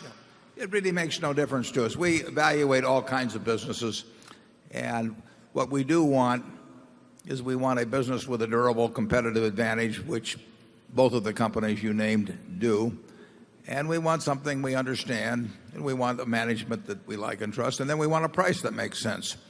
And we try to look at, we probably looked at every confectionery business, for 20 years that publicly owned, where we get the figures, and sometimes we find something where we can take action, and most of the time we don't. When they're private businesses, we don't determine, a really good private business. I always tell the manager the best thing to do if you got a wonderful private business is just keep it. It's going to be worth more next year and the year after. So there's no reason to sell a wonderful business except for kind of extraneous factors. It may be family situations, it may be taxes, it may be that there isn't another potential heir or whatever it may be. But there's no need. If you've got a business worth $1 billion, you don't need the $1 billion. You've got a business that's worth $1 billion anymore than if you've got a farm that's worth $1 million. You've already got the $1 million. You just happen to have it in the farm. And if you like farming, you keep it. So we never urge people to sell good businesses. We urge them to keep them. But there comes times when they do want to sell for one reason or another, maybe once every 20 or 50 years. And we do think if they have a business that they're enormously proud of, it's a really fine business, that they can keep more of the attributes that they love in that business by selling it to Berkshire than they can by far selling it to anyone else. So we are the logical buyer. As you mentioned, I'm going to Europe. Eitan has been wonderful about setting this up, and we're going to make presentations, not to try and get anybody to sell us their business now, because most people shouldn't sell us their business now. But we do want them to think of us when the time comes when an event occurs that does cause them to think about selling. And we want to be on their radar screen. And we're more on the radar screen in the United States than we are in Europe, and we're going to try to correct that. But if you take a firm like Uname and Lint, there's a price at which we would buy stock in Lint. There's a price at which we would buy the whole business, but it's unlikely to be selling there. If you think about hundreds and hundreds of wonderful companies, I get all these managers that just got a CEO yesterday who called me, and they want to tell me about their business, and they imply their businesses, or they think their business is the most attractive investment in the world. It isn't the most attractive investment in the world. There are thousands of possible investments, and the idea that all these managers are saying our stock is the most wonderful in the world is crazy. But it's our job to look at hundreds of things and in terms of marketable securities, buy what we think are the most attractive ones among the ones we understand and like as businesses. And then occasionally we get the chance to buy an entire business. We never do that at a bargain price. It just doesn't happen. People don't do that. The stock market gives you bargain prices. Individual owners won't. But when we get a chance to do that at a fair price, we like doing it. We love building Berkshire with a bunch of businesses with favorable long-term economic characteristics.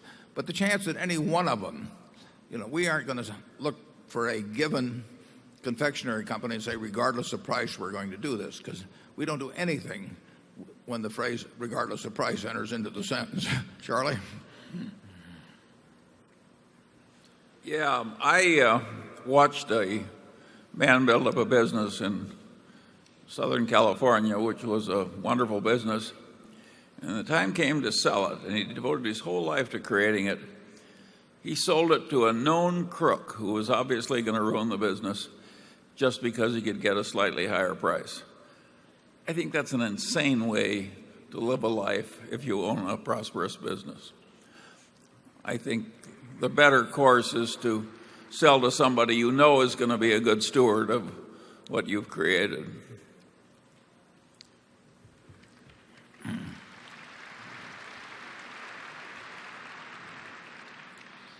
Let's go to number 9, please. Hi, my name is Johann Freudenberg from Germany. How would you, as a European investor that invests in US equities, hedge the US dollar risk? Thank you. How would I what? How do you hedge the US dollar? Well, I don't know whether you're thinking of starting in Germany and hedging the dollar risk of investing here or vice versa. We are happy to invest in businesses that earn their money in euros in Germany, or whether it's there or France or Italy, or earn their money in sterling in the UK, because we do not have a feeling, at least I don't have a feeling, that those currencies are likely to depreciate in a big way against the US dollar. That would be how we would get hurt.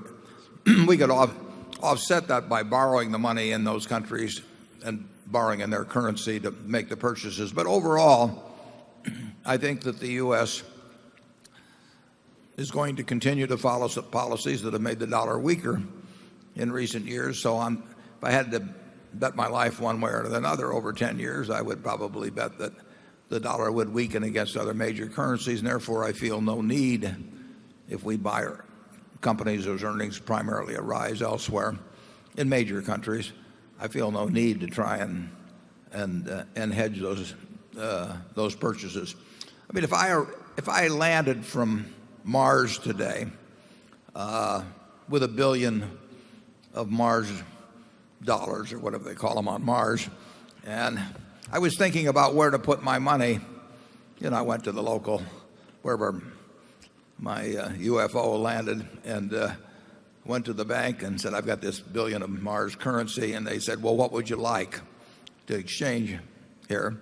I don't think I'd put all the $1 billion in US dollars. So it doesn't bother me to buy businesses around the world unhedged in terms of their currency, and have a fair amount of our earnings coming from earnings that originate in other currencies, in which I will convert at current rates to dollars at some time in the future.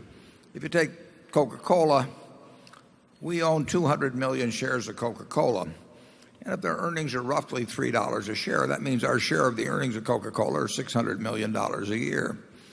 And of those earnings of $600 million, maybe close to $500 million will be from around the world, all different kinds of currencies. Basically, I like that. I think that will be a net plus to us over time, and it certainly has been a net plus to us in recent years.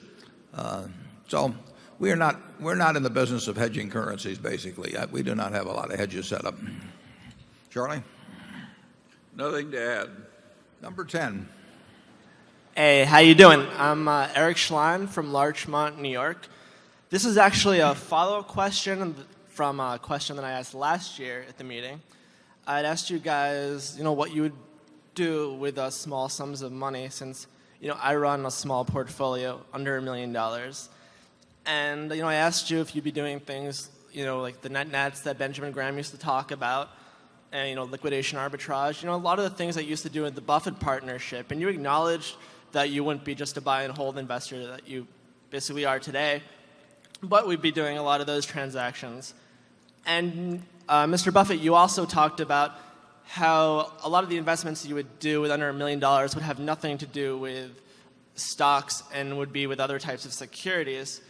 And you didn't really elaborate, neither of you really elaborated any more than that. So I guess I was wondering if you could elaborate a little bit more on how your investment strategy, back then, in reference to non-stock investments, would be different than your buy and hold strategy today. So what kind of stuff would you be doing? Maybe if you can give me a past example that you did in the 50s or the 60s, that'd be great. Thank you. Appreciate it. Well, if I were working with small sums of money, and I would be happy doing that,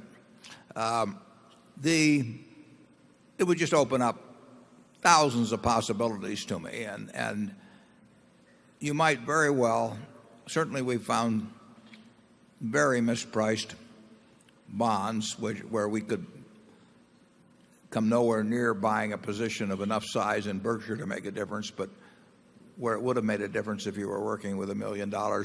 But it would be bonds, it would be stocks of both in the United States and elsewhere. We found them in Korea a few years ago that were ridiculously cheap. You basically had to make very significant returns, but you couldn't put big money out in it. So it could be in stocks, it could be in bonds, it wouldn't be in currencies with small amounts. But I had a friend who used to buy tax liens. Tom Knapp. He's got some relatives here, and an enterprising person can find a lot of different ways of making money. You'll find them. Most of them will be in small stocks. If you're working with small money, they'll be in small stocks or in some specialized bond situations. Wouldn't you say that, Charlie? Sure.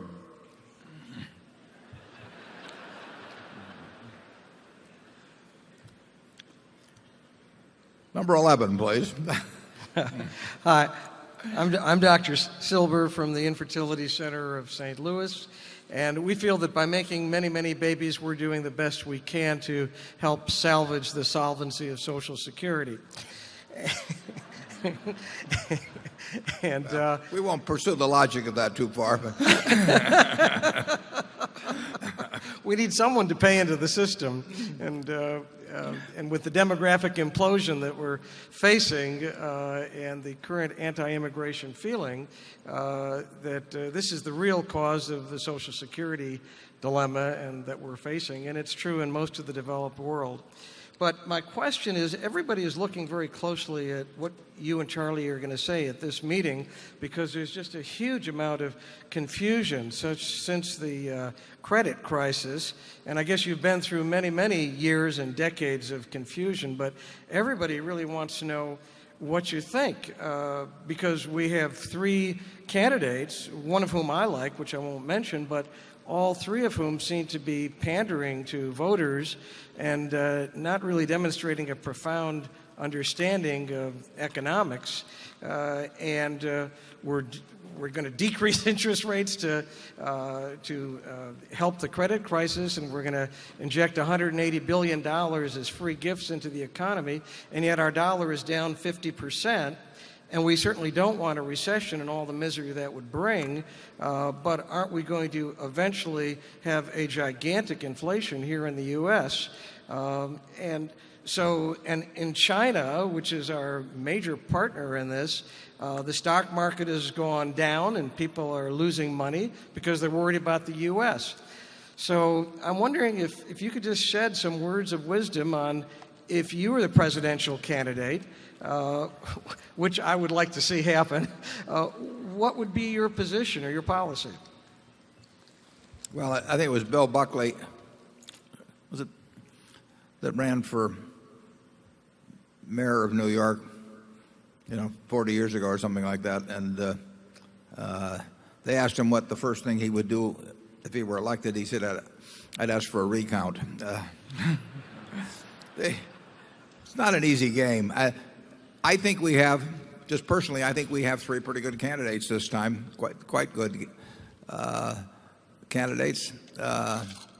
But I think that your comments about the pandering and all that, I'm afraid that's just part of if you have a very long political process and you have people only generally willing to listen to ideas in fairly short form, and you're trying to make the other candidates look bad one way or another, I'll promise. So I think that the truth is you do get a lot of pandering in the policies that are proposed. I think you have candidates that are pretty smart about economics. I happen to think two of the three are maybe a little smarter about economics than the third, but the third may be just as smart too. It may just be forced into a different position. A political process is something that doesn't lend itself to Douglas Lincoln debates on the fine points of policy, and it's a tough game. And the one thing I think is I think they will behave better in office than on the stump. I think that's true of all three of them. But I think that's just built into the system. We have a country that works awfully well. Whether Warren Harding is in office or Franklin Pierce or whatever it may be over the years. And it gets back to that saying I've said many times that I think that you want to buy stock in a business that's so good that an idiot can run it, because sooner or later one will. And we live in a country, frankly, that is so good that your children and grandchildren will live a lot better than you live, even though an idiot or two runs it from time to time in between. But we've got a lot better than idiots running. I mean, believe me, I think we've got three very good candidates, and I wish whichever one of them wins, I wish him well. It's not it's the toughest job in the world, the most important job in the world, and I think the motivations of the people running it are a lot better sometimes than their proclamations as they go along in the political process. I think it's very hard to run an Iowa without being for ethanol. It may be. You may win some badge for courage or something in the end, but you won't win the presidency. Charlie? Well, I'd like to address the recent turmoil and its relation to politics. After Enron totally shocked the nation with the gross amount of folly and misbehavior, our politicians passed Sarbanes-Oxley. And it has now turned out that they were shooting at an elephant with a pea shooter. And lo and behold, we have a convulsion that makes Enron look like a tea party. And I confidently predict that we will have changes in regulation and that they won't work perfectly.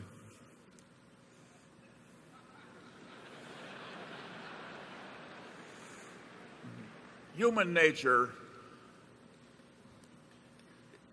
always has these incentives to rationalize and misbehave, and the learned professions very often fail in their basic responsibility to be learned.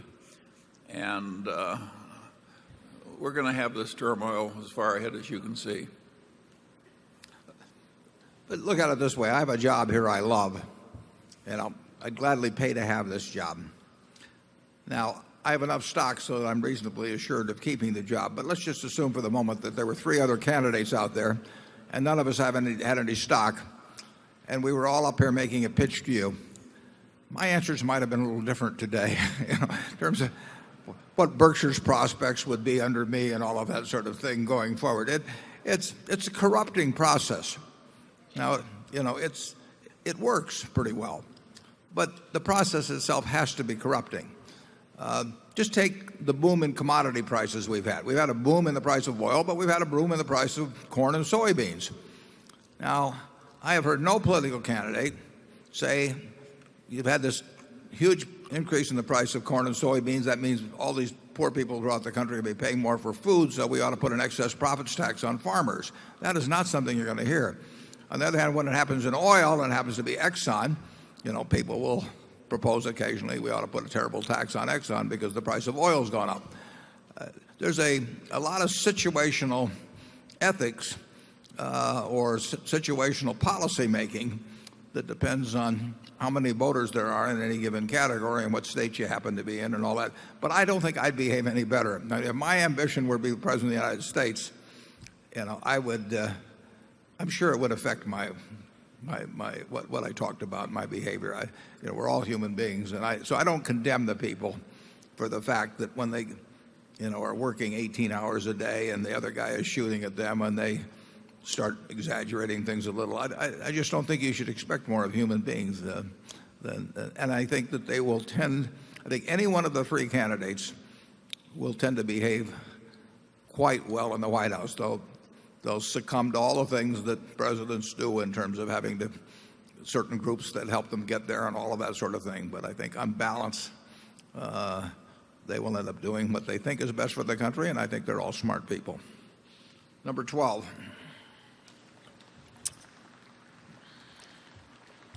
My name is John Ebert. I'm from Bremerton, Washington. I'm very pleased to see that both you and Charlie look so healthy. And I'm also glad to know that your goal is to work till at least 102 before you retire.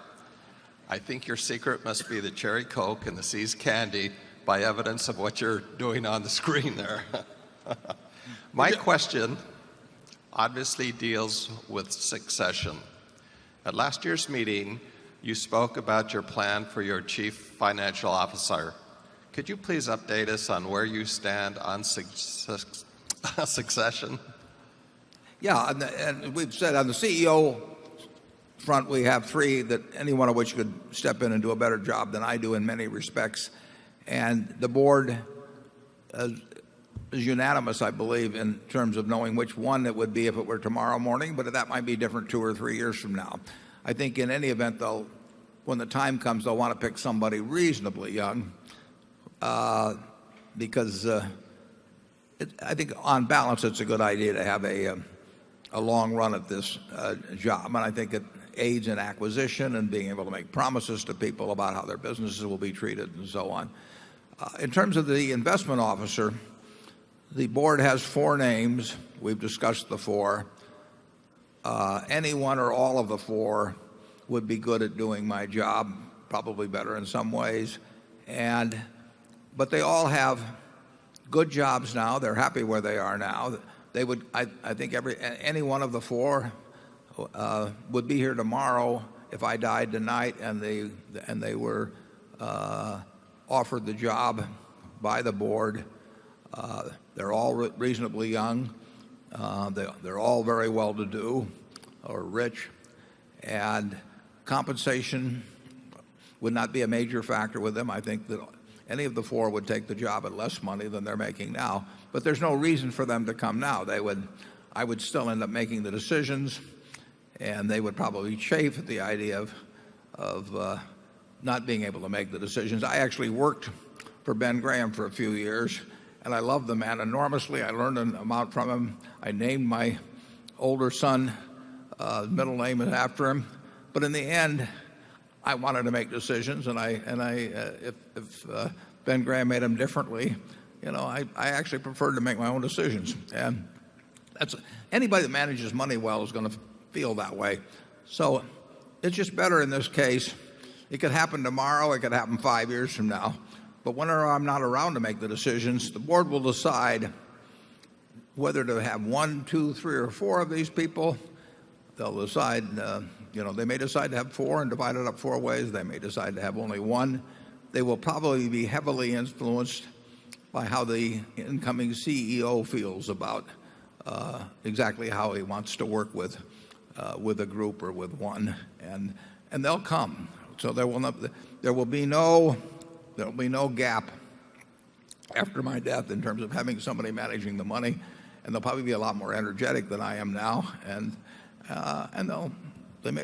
they could very easily have a much better record. Some of them have a much better recent record than I do. Charlie?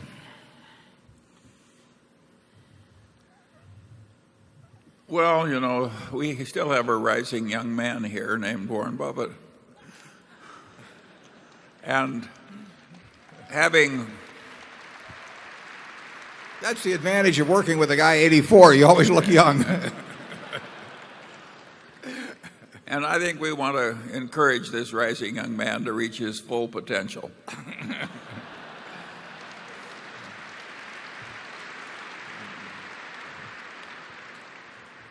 One thing I should point out, with our average age being 80, people talk about aging managements.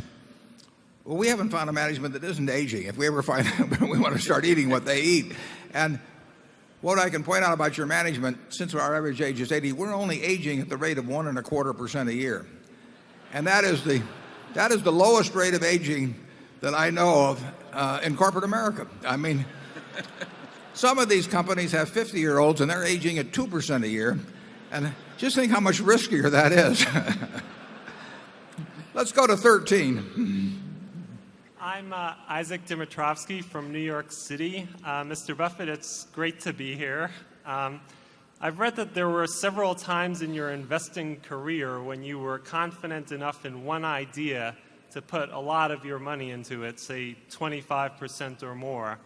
I believe a couple of those cases were American Express and the Washington Post in the 70s, and I've heard you discuss your thinking on those. But could you talk about any of the other times you've been confident enough to make such a big investment and what your thinking was in those cases? Charlie and I have been confident enough, if we were only running our own net worth, I'm certain a very significant number of times, if you go over 50 years, there have been a lot of times when you'd have put at least 75% of your net worth into an idea, aren't there, Charlie? Well, but 75% of your worth outside Berkshire has never been a very significant amount. Well, but I'm going back. Let's just assume it was. Let's just assume you didn't have Berkshire in the picture. There have been times, I mean, we've seen all kinds of ideas we would have put 75% of our net worth in. Warren, there have been times in my life when I've had more than 100% of my net worth invested in things. That's because you had a friendly banker, and I didn't. No, there have been times, well, initially I had several times I had 75% of my net worth in one situation.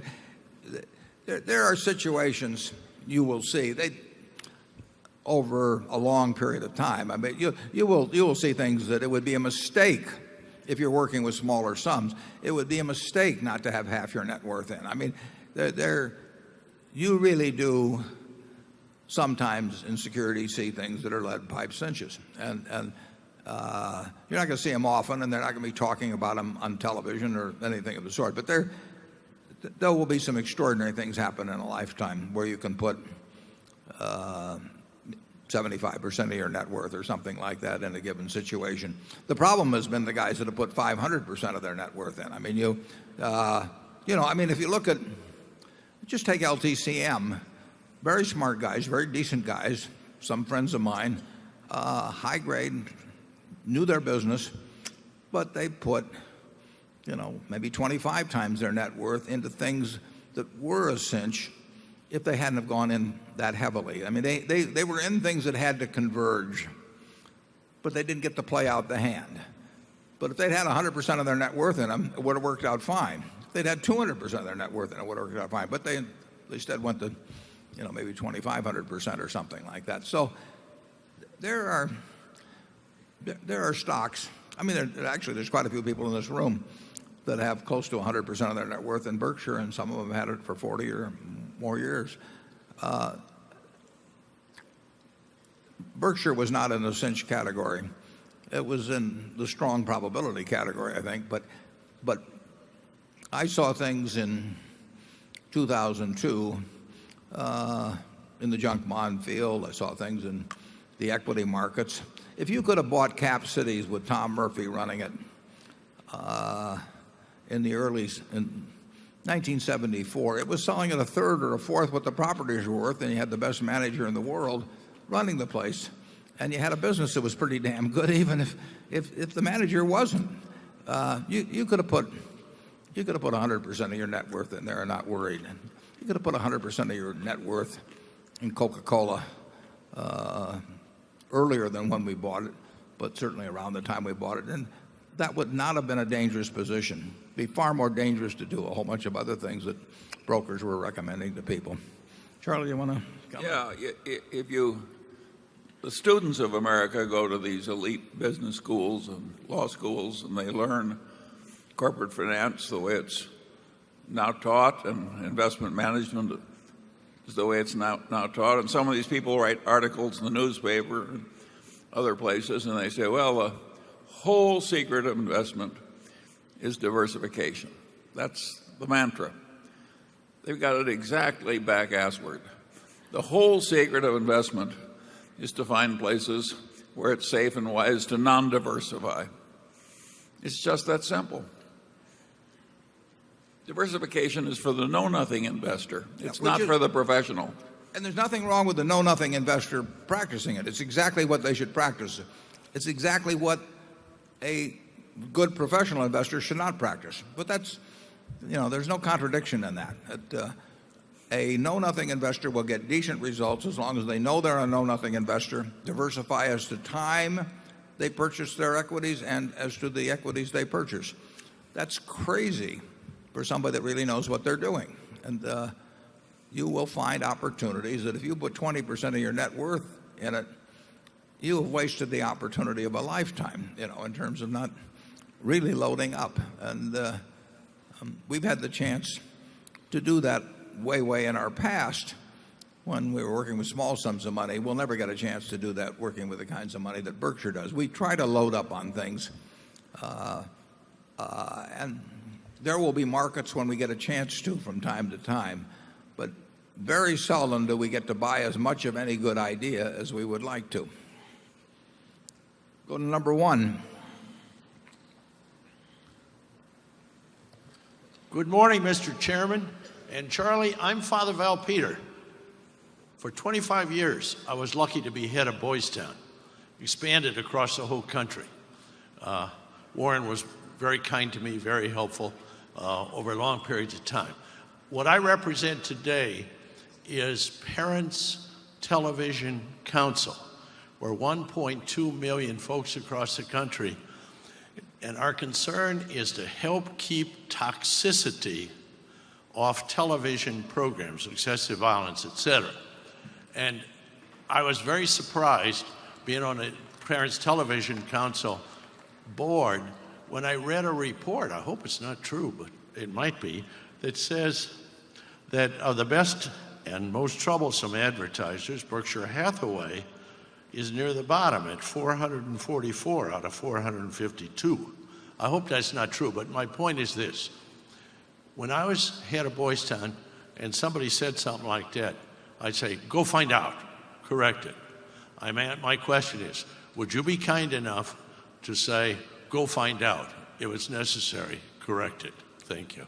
Yeah, I would say this, that I don't know where the rankings come from. I see certainly by far our biggest advertiser would be Geico. We spend over $700 million a year on advertising. I see their ads all over the place, and I don't regard them as offensive or inducing antisocial behavior or anything like that, but I would be glad for you to contact Tony Nicely, because I can't think of any other company at Berkshire that does remotely the amount of advertising, and Tony's an easy fellow to he's here now actually, but you could write him at Geico, or you could find him at the Geico booth probably later in the day and just talk to him about that. I'd be glad to have you do that, Father Peter. Number 2. Good morning, Mr. Buffett, Mr. Munger. My name is Deb Calviello, and I'm from Windsor, New Jersey. I'm 45 years old and have achieved financial independence in that I'm able to manage the money of my spouse and myself full time. And that goes to marrying well, part of that. That could be a big part of it. Marrying well in the sense that I received the encouragement and the confidence to pursue that. That's terrific. I was going to ask you a question more along the lines of diversification, but I think I will put it this way. I'll skew it a little differently. Each of us has a traditional IRA, a Roth IRA, and together we have a brokerage account. Should the assets in those accounts be separated or better managed as a whole pile? In other words, have overlapping securities in each account or different types of securities relegated to a specific account? Yeah. Well, I would say your marriage sounds like it's going to last, so I think you should think of yourself and your husband as a unit. And you should, in my view, you should look at your overall financial condition and not worry about where the location of the assets will be. So if you have a net worth of X and you have 20% of it and you're in a 401k and 30% outright and so on like that, just look at the whole picture and decide what mix of assets, what type of assets you want, and don't treat them as being in separate pots. I mean, at Berkshire, we own stock. We own stocks in a whole bunch of different. Our insurance companies own stocks in separate portfolios, and we even have a portfolio in Cologne, as mentioned earlier. I don't even think about what entity anything is in. It's all working for Berkshire, and I think you should.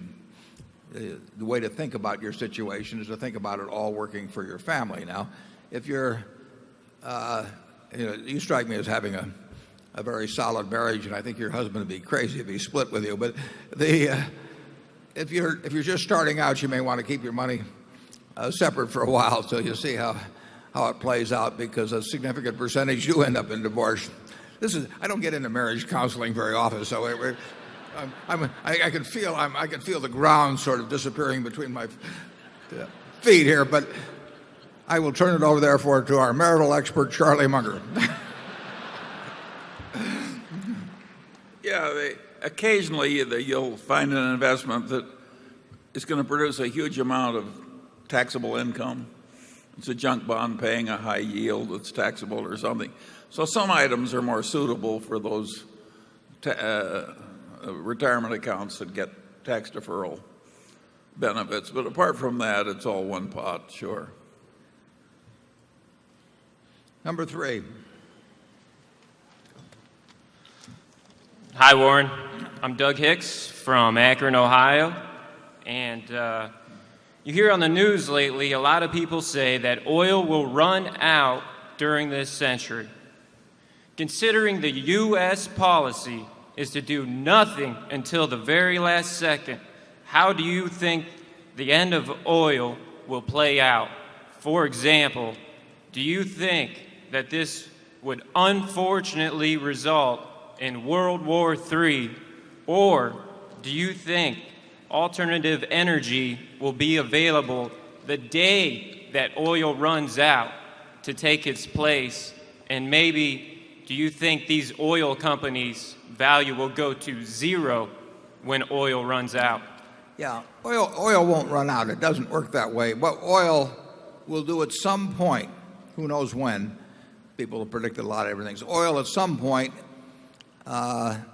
daily productive capacity throughout the world will first level off and then start declining very gradually. The nature of oil extraction is such that wells don't, with rare exceptions, they don't go to a given point producing 100 barrels a day and then all of a sudden quit or anything like that. So you run into this depletion aspect and get into decline curves and that sort of thing. So we're producing in the world 86 or 87 million barrels a day of oil, which is more than we've ever produced before.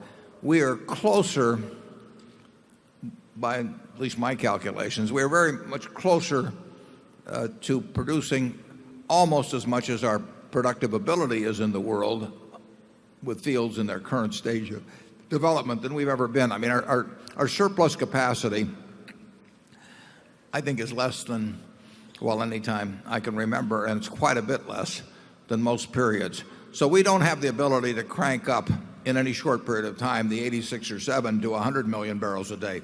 But whatever that peak will be, and whether we've hit it 5 years from now or 50 years from now, and then it will just gradually taper down, and the world will adjust to it, and hopefully we'll be thinking about it, well before it happens, and various adjustments will be made in the world that will cause the demand to somewhat taper down as the available supply. But we will be producing oil far beyond this century. It's just the question is whether we're producing 50 million barrels a day or 75 million or 25 million barrels a day. I don't know the answer to that. There's a lot of oil in place in the world. We've messed up the recovery of a lot of the oil. I mean, we never recovered the total potential of fields, and some fields we've misengineered in ways so that we'll recover a very small percentage. Now maybe there'll be better engineering, tertiary recovery, and that sort of thing in the future. It's nothing like an on and off switch, though, in terms of the world producing oil or adjusting to reduced capacity or anything like that. You may still have enormous political considerations to access to the available oil because it's going to be so darned important to our society for so long. There's nothing we can do in any short period of time that will wean the world off of oil, and that is a fact of life. Charlie? Well, if we get another 200 years of economic growth pretty well dispersed over the world, while the population of the world also goes up, all of the oil, coal, natural gas, and uranium reserves of the world are like nothing. So eventually, of course, you have to use the sun. There is no other alternative. And I think we can confidently predict that there'll be some pain in this process of adjusting to a different world. Personally, I think it's extremely stupid to use up the hydrocarbon reserves of the world as fast as we are. I don't think we've got any good substitutes for those things as chemical feedstocks. And I think it's perfectly crazy to use up something so precious for which you have no alternative that's sure to be available. And if you look at it backwards, what should we have done? Hell, we should have bought all the oil in the 30s in the Middle East and taken it over here by tankers and put it in our own ground. I mean, it's obvious to see what should have been done in the past. Even though that's obvious, are we doing the equivalent of that now? And the answer is basically no. So I think the governmental policy tends to be way behind in terms of rationality. And I think we'll just have to soldier through. But eventually, if we're going to have a prosperous civilization, we have no other alternative than the sun. What's your over-under figure for 25 years from now, world production, oil per day? Down. Down. That's not an insignificant prediction. I mean, believe me, if oil production is down 25 years from now, it'll be a different world. I mean, China's going to sell over 10 million cars this year. I mean, the demand is going to keep, even at these prices, it's hard for me to imagine demand falling off a lot. So if production falls off, you'll have some interesting consequences. Number 4. Mr. Buffett and Mr. Munger, my name is Guy Pope, and I'm from Portland, Oregon. I enjoyed the cartoon this morning, and I'd like to expand on that. I, too, like the idea of both of you serving as a single term as the President of the United States. Hypothetically, let's say, Mr. Buffett, you served the first term, Mr. Munger, you served the second term. I think the other way around's better, but go ahead. Each of you, please name 3 difficult policy decisions you would implement during your term to better the country. Well, Charlie's going to serve the first term, so I'm going to let him name his 3. I think that one takes us so far afield that I think it's asking too much. 3 perfect solutions to the major problem of mankind from each of us in a few minutes.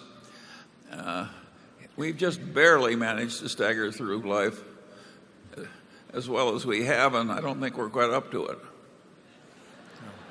We'd probably have a massive federal program for retirement homes, actually. I would probably do something about the tax system that would change things so that the super rich paid a little more and the middle class paid a little less. But that might be why you'd prefer to have Charlie serve first. Number 5. Hi, I'm Ryan Johnson from Arizona, and I wanted to ask what you think about the food shortages in the world and what trends you see in the next decade or 2. Well, again, I'm no expert on that. Charlie?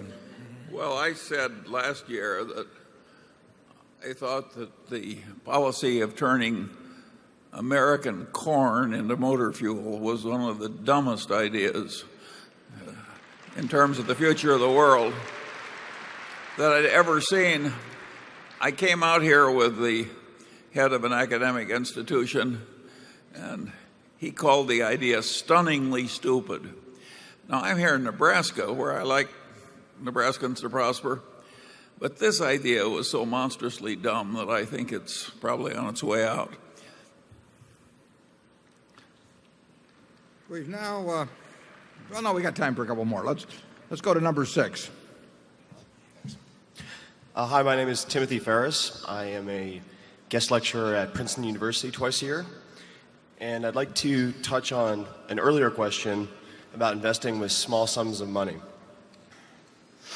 I'd like to ask both of you, if you were 30 years old again and had your first $1 million in the bank, how would you invest it, assuming you're not a full-time investor, you have another full-time job, you can cover your expenses with other savings for about 18 months, no dependents, and it'd be really helpful for my students, for myself and others here, if you could be as specific as possible about asset classes, percentages, whatever you're willing to offer.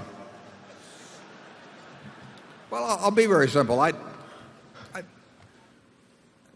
Under the conditions you name, I'd probably have it all in a very low-cost index fund, and it'd probably be, might be Vanguard, somebody I knew was reliable, somebody where the cost was low, and because you postulated that you're not going to become a professional investor, I would recognize the fact that I'm an amateur investor, and I would feel that unless bought during a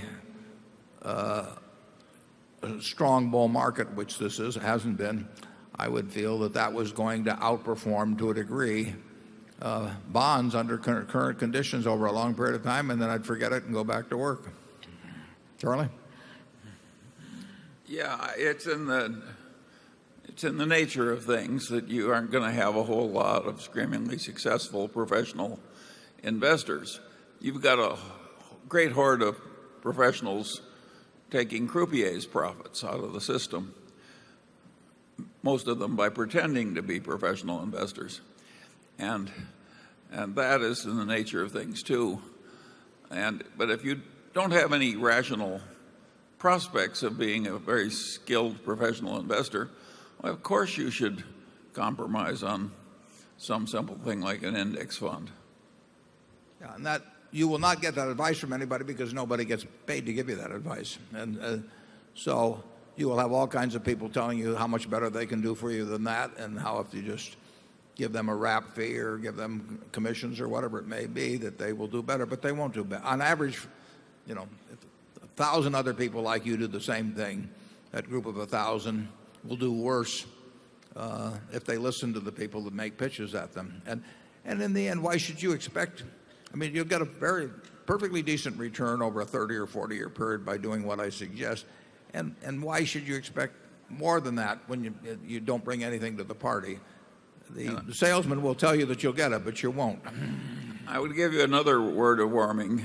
Do not judge stockbrokers generally by the ones you meet at this meeting.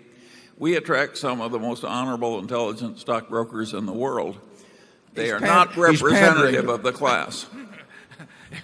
The politician in him just came out. Okay, we'll do one more and then we'll break for lunch. Number 7. Good morning. My name is Tim Pham. I'm from Austin, Texas. For my children, I would like to hear from both of you as far as the temptation to keeping up with the Joneses. And can you give them advice that they can live by with respect to frugality, debt, and work ethic? Yeah, just tell them to keep up with the Buffetts.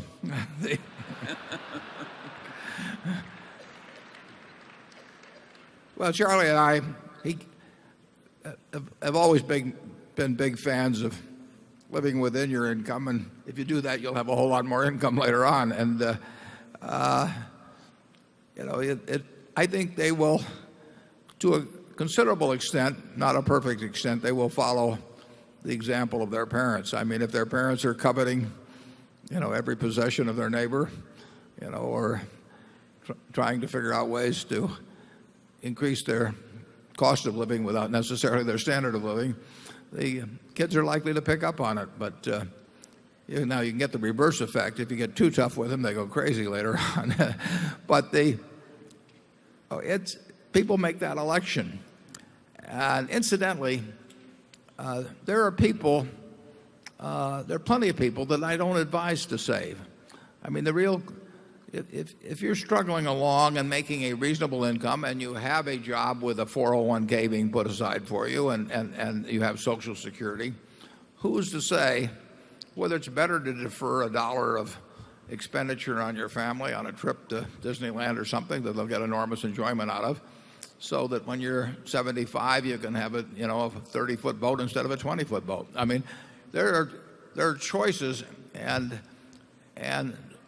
there are advantages to spending money in various forms for your family when it's young, and giving them various forms of enjoyment or education or whatever it may be. So I don't advocate, I may practice, but I don't advocate extreme frugality. And I don't say that it's always better to be saving 10% of your income instead of 5% of your income. I think it's crazy to be spending 105% of your income, and I think that leads to all kinds of problems, and I get letters from people every day that have experienced those problems. But in the end, if you want to have an internal scorecard. I mean, you are not a better person or a worse person because you live a different kind of life than your neighbor. You live a life that is true to yourself. Charlie? Yeah, it's obviously the best method to train your children to provide the proper example. I think we're hearing a child that didn't get that advice. Yeah. But of course, even if you do provide the proper example, it's likely not to work. It's noon. Some of the time, anyway. It's noon now. We'll take about a 30 to 40 minute break. We'll come back. Some of those who are in the other room, we always have some openings here after lunch, so you might be able to move into the main room. We'll reconvene. We'll say at 12:45. We'll go till 3 o'clock. My cousin Bill Buffett will be out at the Bookworm signing books about my grandfather. And I look forward to seeing you in a few minutes. Thanks.